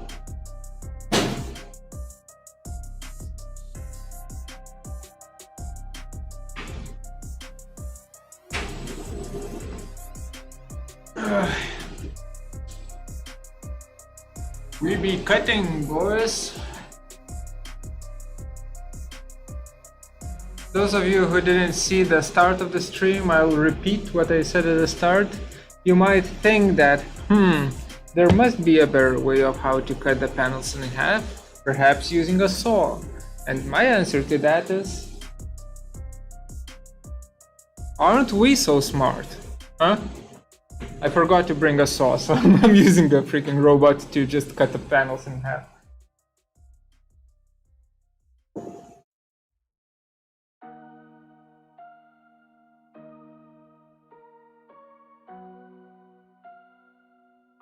I'm trying to touch the skates this time. 2021. Yeah, show him I can still rap though. Okay.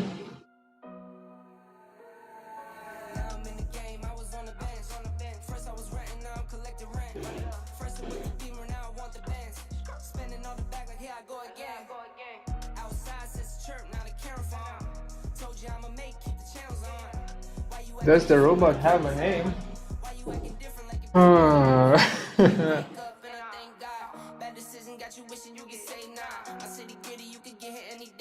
I don't know. I don't know. How should we call the robot? I'm talking Amazon money, talking so much money I could mess around and buy Amazon. I'm there winning, I'm like, why me? I heard you niggas wanna buy me. I don't need you, boo, I style me. Cheese and they grind me. Now I'm on my game, nothing is the same. Who am I to blame? Money made me change. Party in my rain when I'm switching lanes. Money in the carry on them Boeing planes. Money in the carry on them Boeing planes. Now I got $1 for all those rainy days. Ain't have a day off in like 80 days. I got hustles in like 80 ways. Kids are feeling take a lazy day. Jarvis. I keep going to the paper street. Then it's trips up to Montego Bay. If I take the job, bet I'll get it done. I said it before, I'm a 101. I just got some ones, only wearing ones. Wanna kick the ones, money man on. Diamonds on your neck, that they on your neck. You want that watch, you better rock and tech. You want that chain, you better keep the vest. You want that check, but can you make it stretch?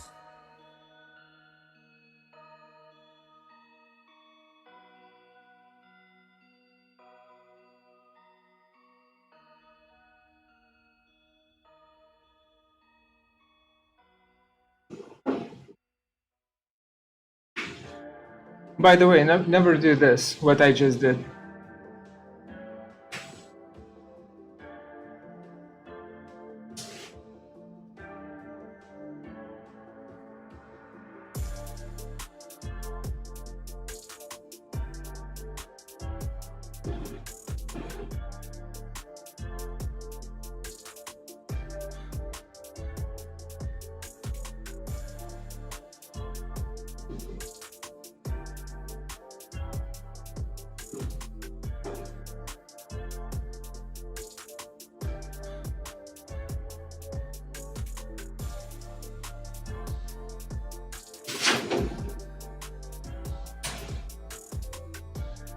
That's why.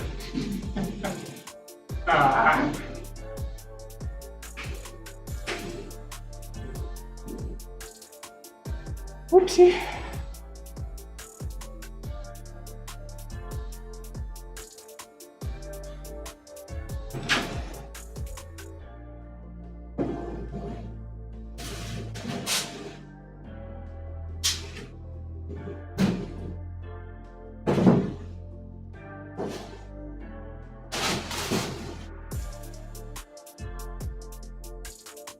That was almost a clean cut.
I don't know. For me, that Jarvis maybe doesn't fit.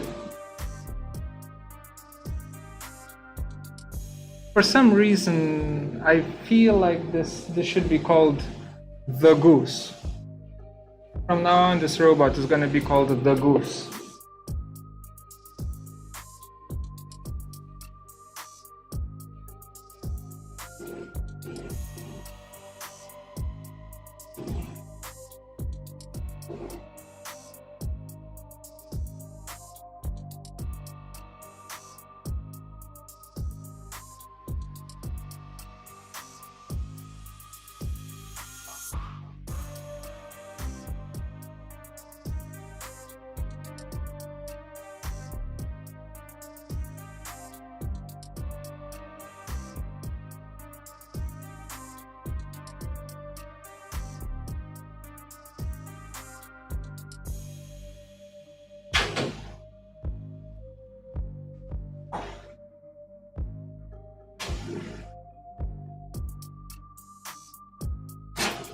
Whoops.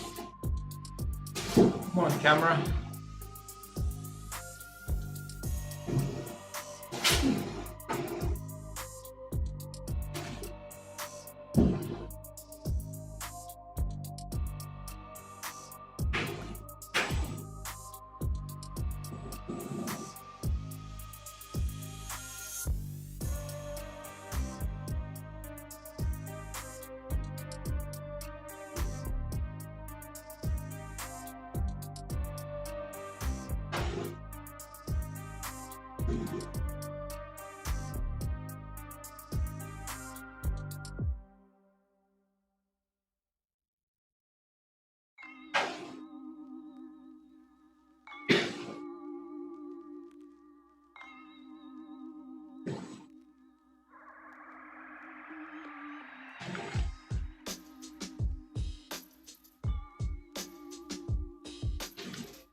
Last element.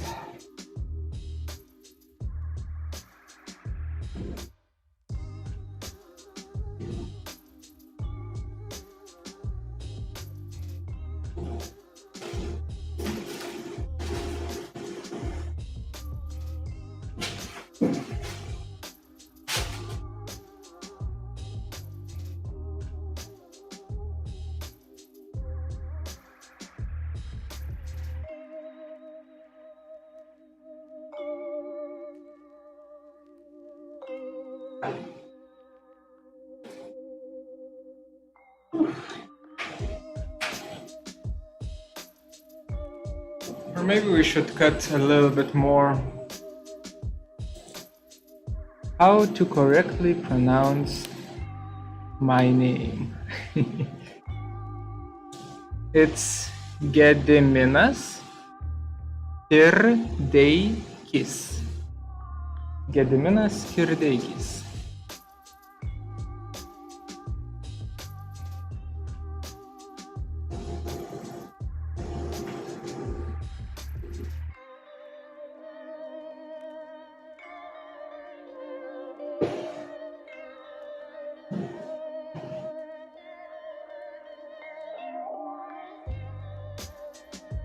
So we've been live for almost 4 hours now. Huh. I think we'll do one more, and then I'll call it a day because my throat is killing me and my fingers are not doing that great anymore.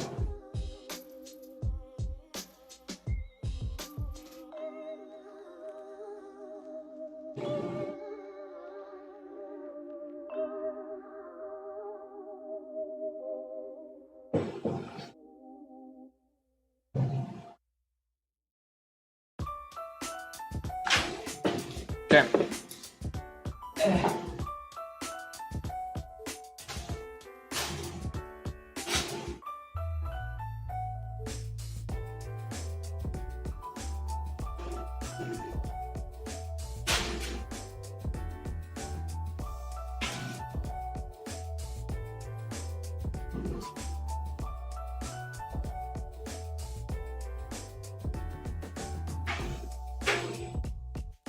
Actually, now when I think about it, to correctly pronounce my name, if you do correctly pronounce my name, that's a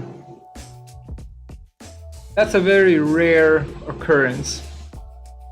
Usually people just give up after ge.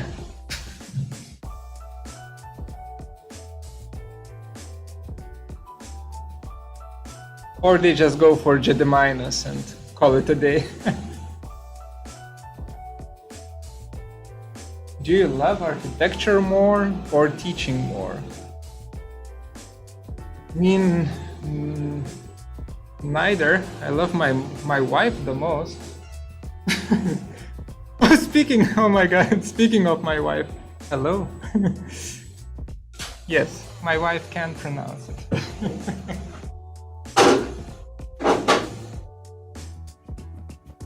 Hi.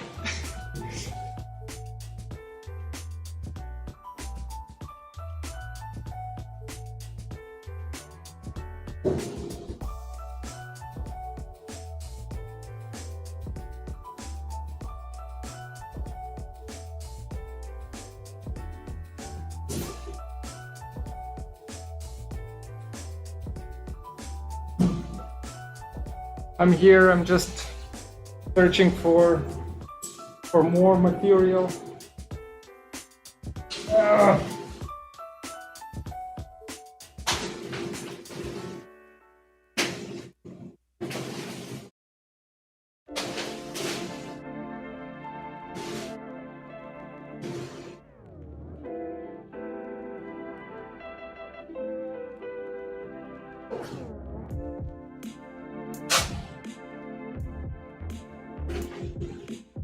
Correct answer. Thank you, honey.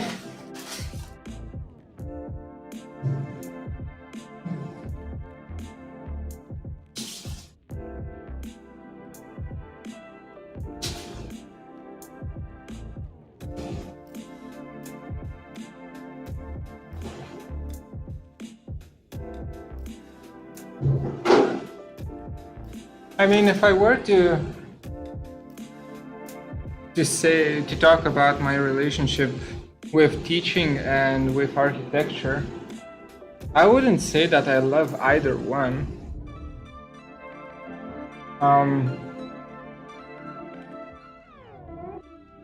I like spending time both teaching and doing architecture, that's for sure.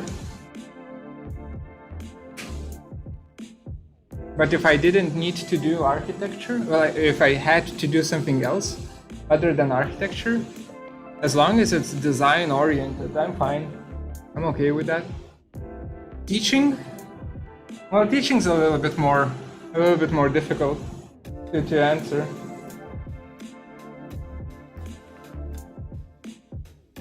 I think I just can't, I cannot not teach, right?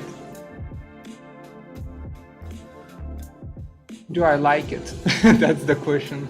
I do. I do like it. But these both don't intersect that much.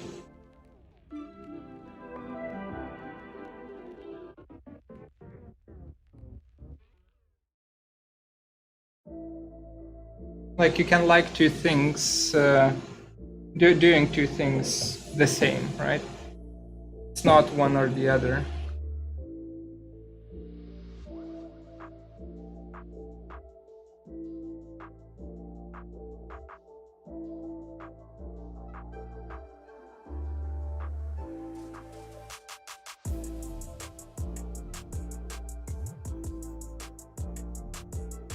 How did I end up with architecture? Well,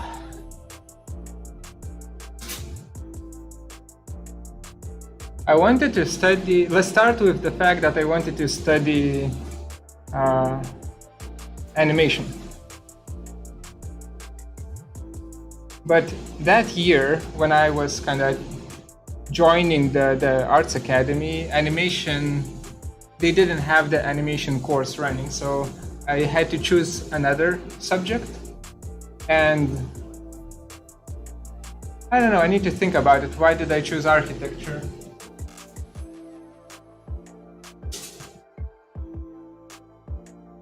Oh yeah, I know. That's because realization, like actually building things, is also super. It was always super interesting for me, because like I was a part of aviations club where we made these kind of small airplane models, also large ones as well. So building things was super interesting for me, and seeing how they kind of how drawings become actual things. That's why I guess I ended up with architecture, because it's kind of somewhere in between, you know, drawing and building.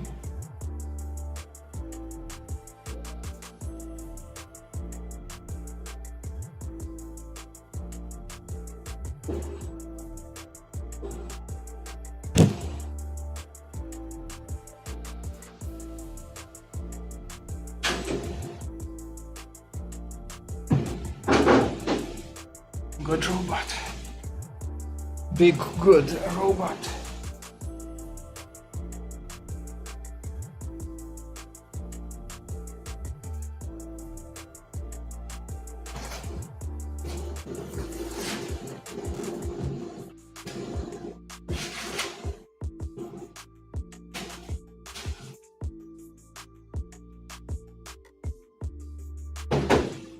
Whew.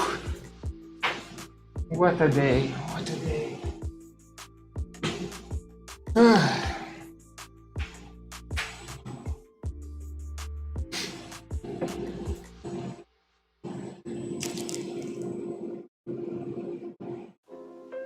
My thoughts on architecture competitions? Well, it's two-sided. On one hand, super, more of them. They generate ideas, right? So it's the kind of architecture competitions is what amplifies how fast architecture is changing, in my opinion. So it's really good. On the other hand, there are companies who make a lot of money by making architecture competitions to which students have to pay money to register,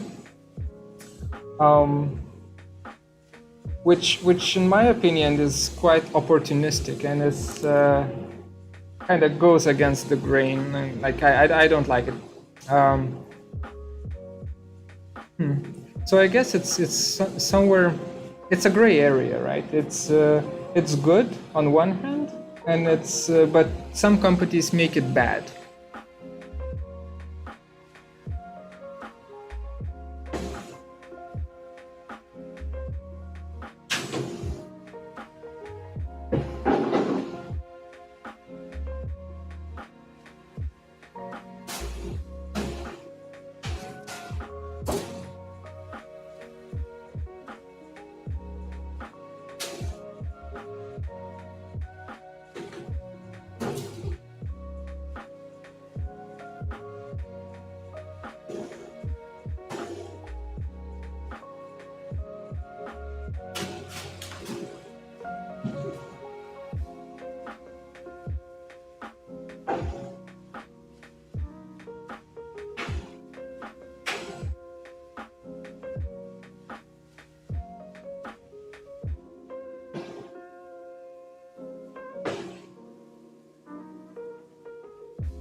And to kind of, yeah, now when I think about it, to add to that statement a little bit more, to talk about the architecture competitions, don't get me wrong, most of the time, if you need to pay for a competition entry, you know, to be able to participate, that is not an issue. Because the organizers of the competition have to pay the jury members and so on. which is understandable, and that's fine. But there are cases where it's just you have like more than 1,000 participants, and each of them pay like 100, 200 euros, right, to be able to participate. At that point, I start questioning it, and you know that the first place winner gets like 3,000 euros. That's.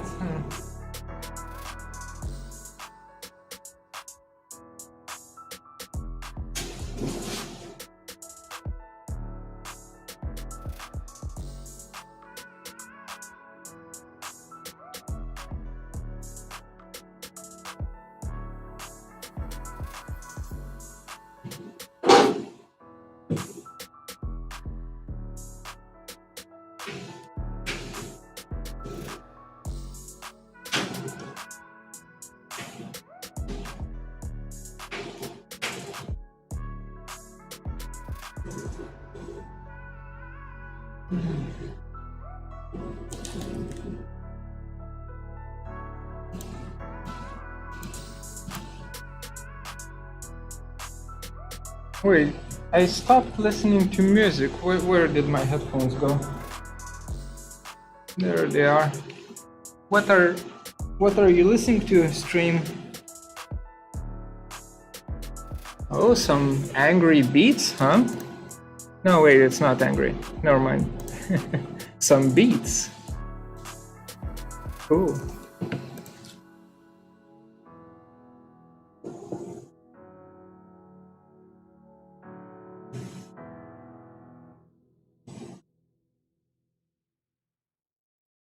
Okay, so it's gonna be this one. One more. And then we'll start gluing things. And I think I'll just use up this little bottle here.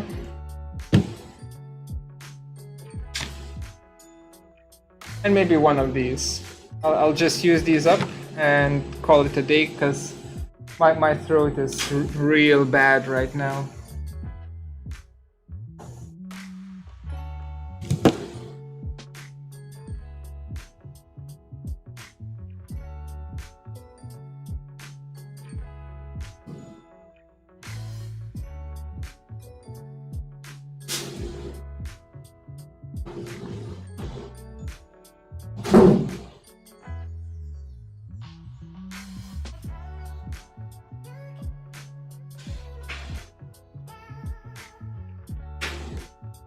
Hello, welcome. Welcome to our, well, the last portion of the stream. We've already tired streamer. Oh man. 2 more days of this and the cutting will be finished.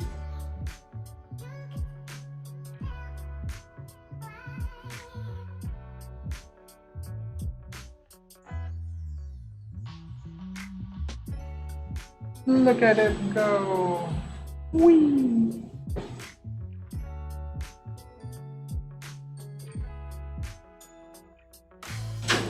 Okay. Last element.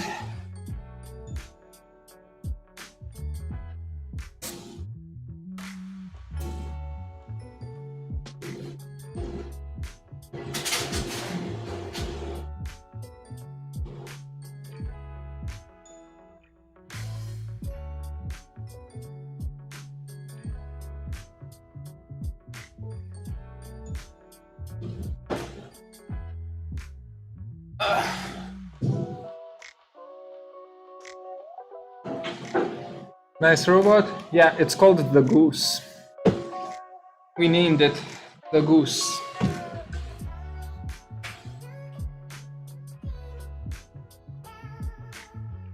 It sometimes has a mind of its own and tries to cut me, but besides that, it's pretty good.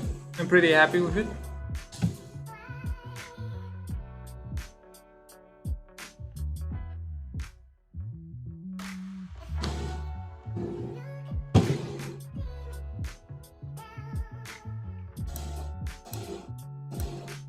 Or maybe,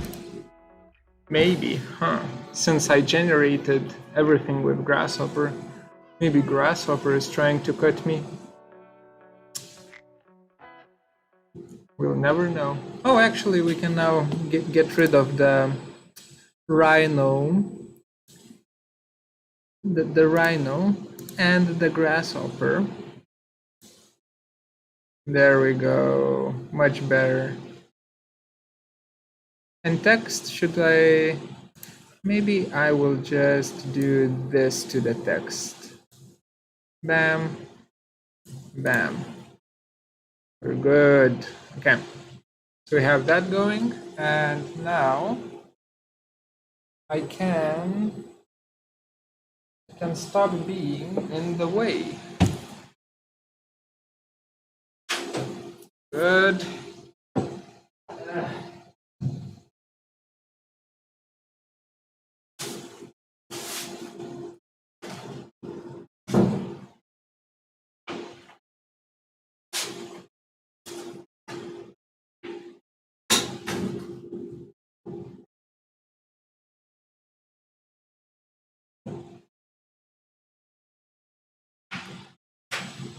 Sweet.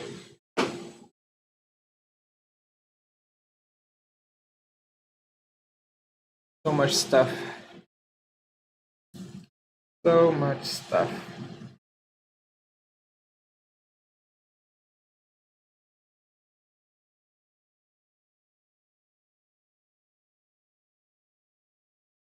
So where should we glue all of this?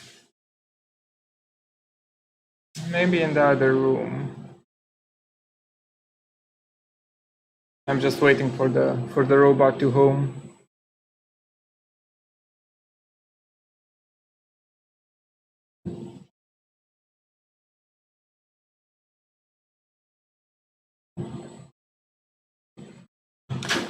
There we go.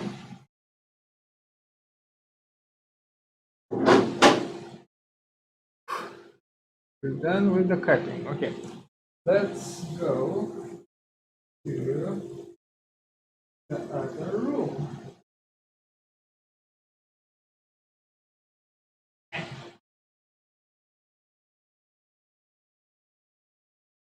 And let's glue some panels together.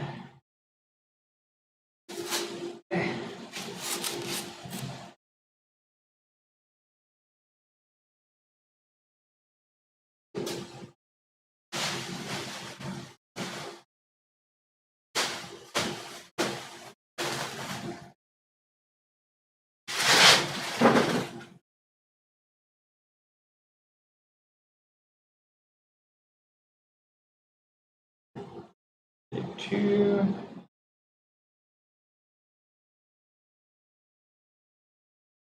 Let's do two more.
We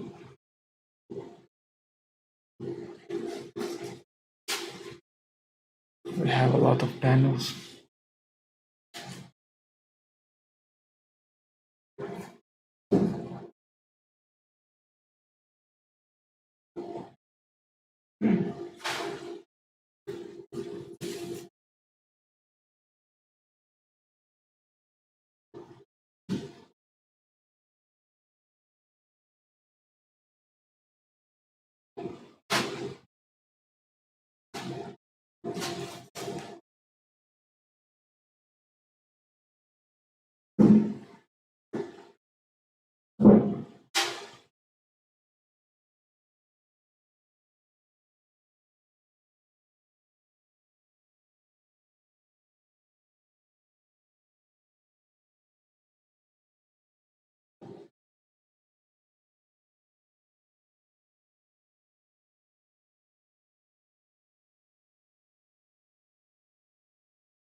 I'm tired.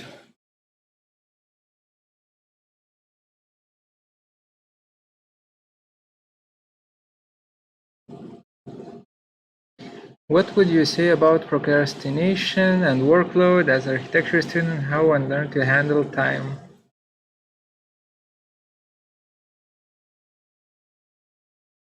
If you're doing handcrafted sheets on the 4th semester, I think it's a little bit behind. Yeah, I think it's too late to get into software. If it was up to me, students would start using software at what, first year, I guess. Procrastination. Find things that interest you or topics that interest you. Hanging in there. So as long as you work on something that you find interesting or inspiring, then procrastination does not hit you that hard. It's usually things that are either mindless, you know, studying for some sort of math quiz or whatever, something that you just need to memorize things, or something that is not challenging enough and tends to force you into procrastination. If you kind of start working on topics or on things that you really find interesting, then it becomes a hobby. And you never procrastinate a hobby now, do you? You only procrastinate work. So make your work your hobby.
Okay,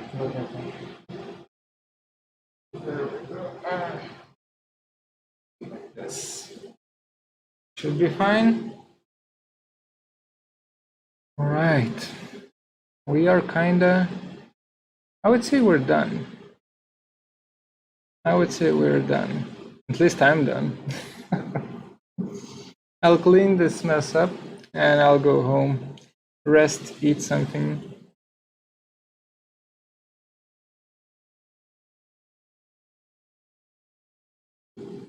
Wait, so just to kind of continue the conversation. So are you not allowed to use AutoCAD or whatever other drawing program until 4th semester?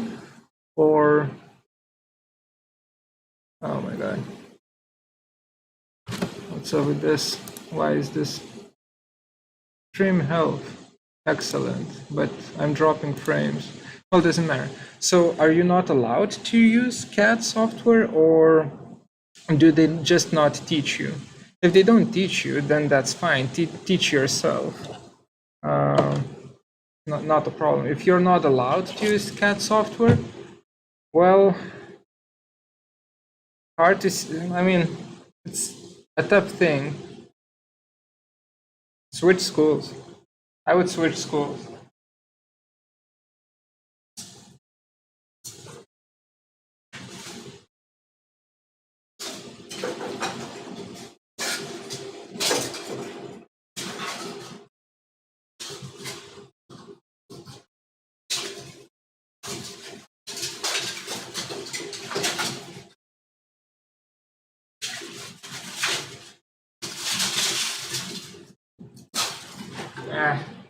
I'll clean. I'll clean this up next time. Too tired.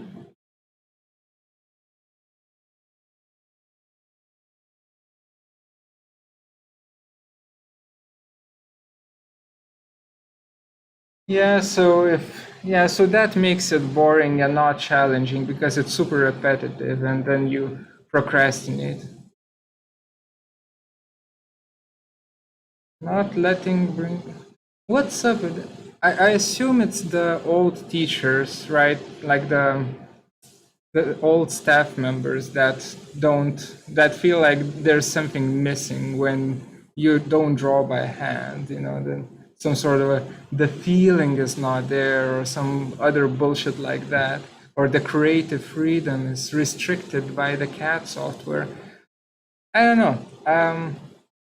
At that point, well, if architecture is tricky because you need a diploma, right, to be able to sign underneath the drawings. I don't know. It's in the whole country. Crap. Well, honestly, I mean, if it's until the 4th semester, it's not that big of a deal because you can still get into it on the 3rd semester, and you can kind of start practicing earlier than that. You just submit stuff that's drawn by hand. You can trace, so you can 3D model out your building, make sections drawings of it, and then trace on top of your drawings by hand. That's another way of how to fix it.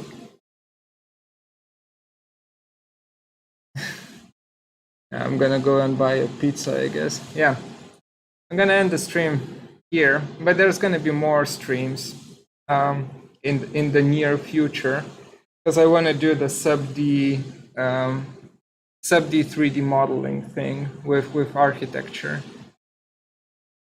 and just try to.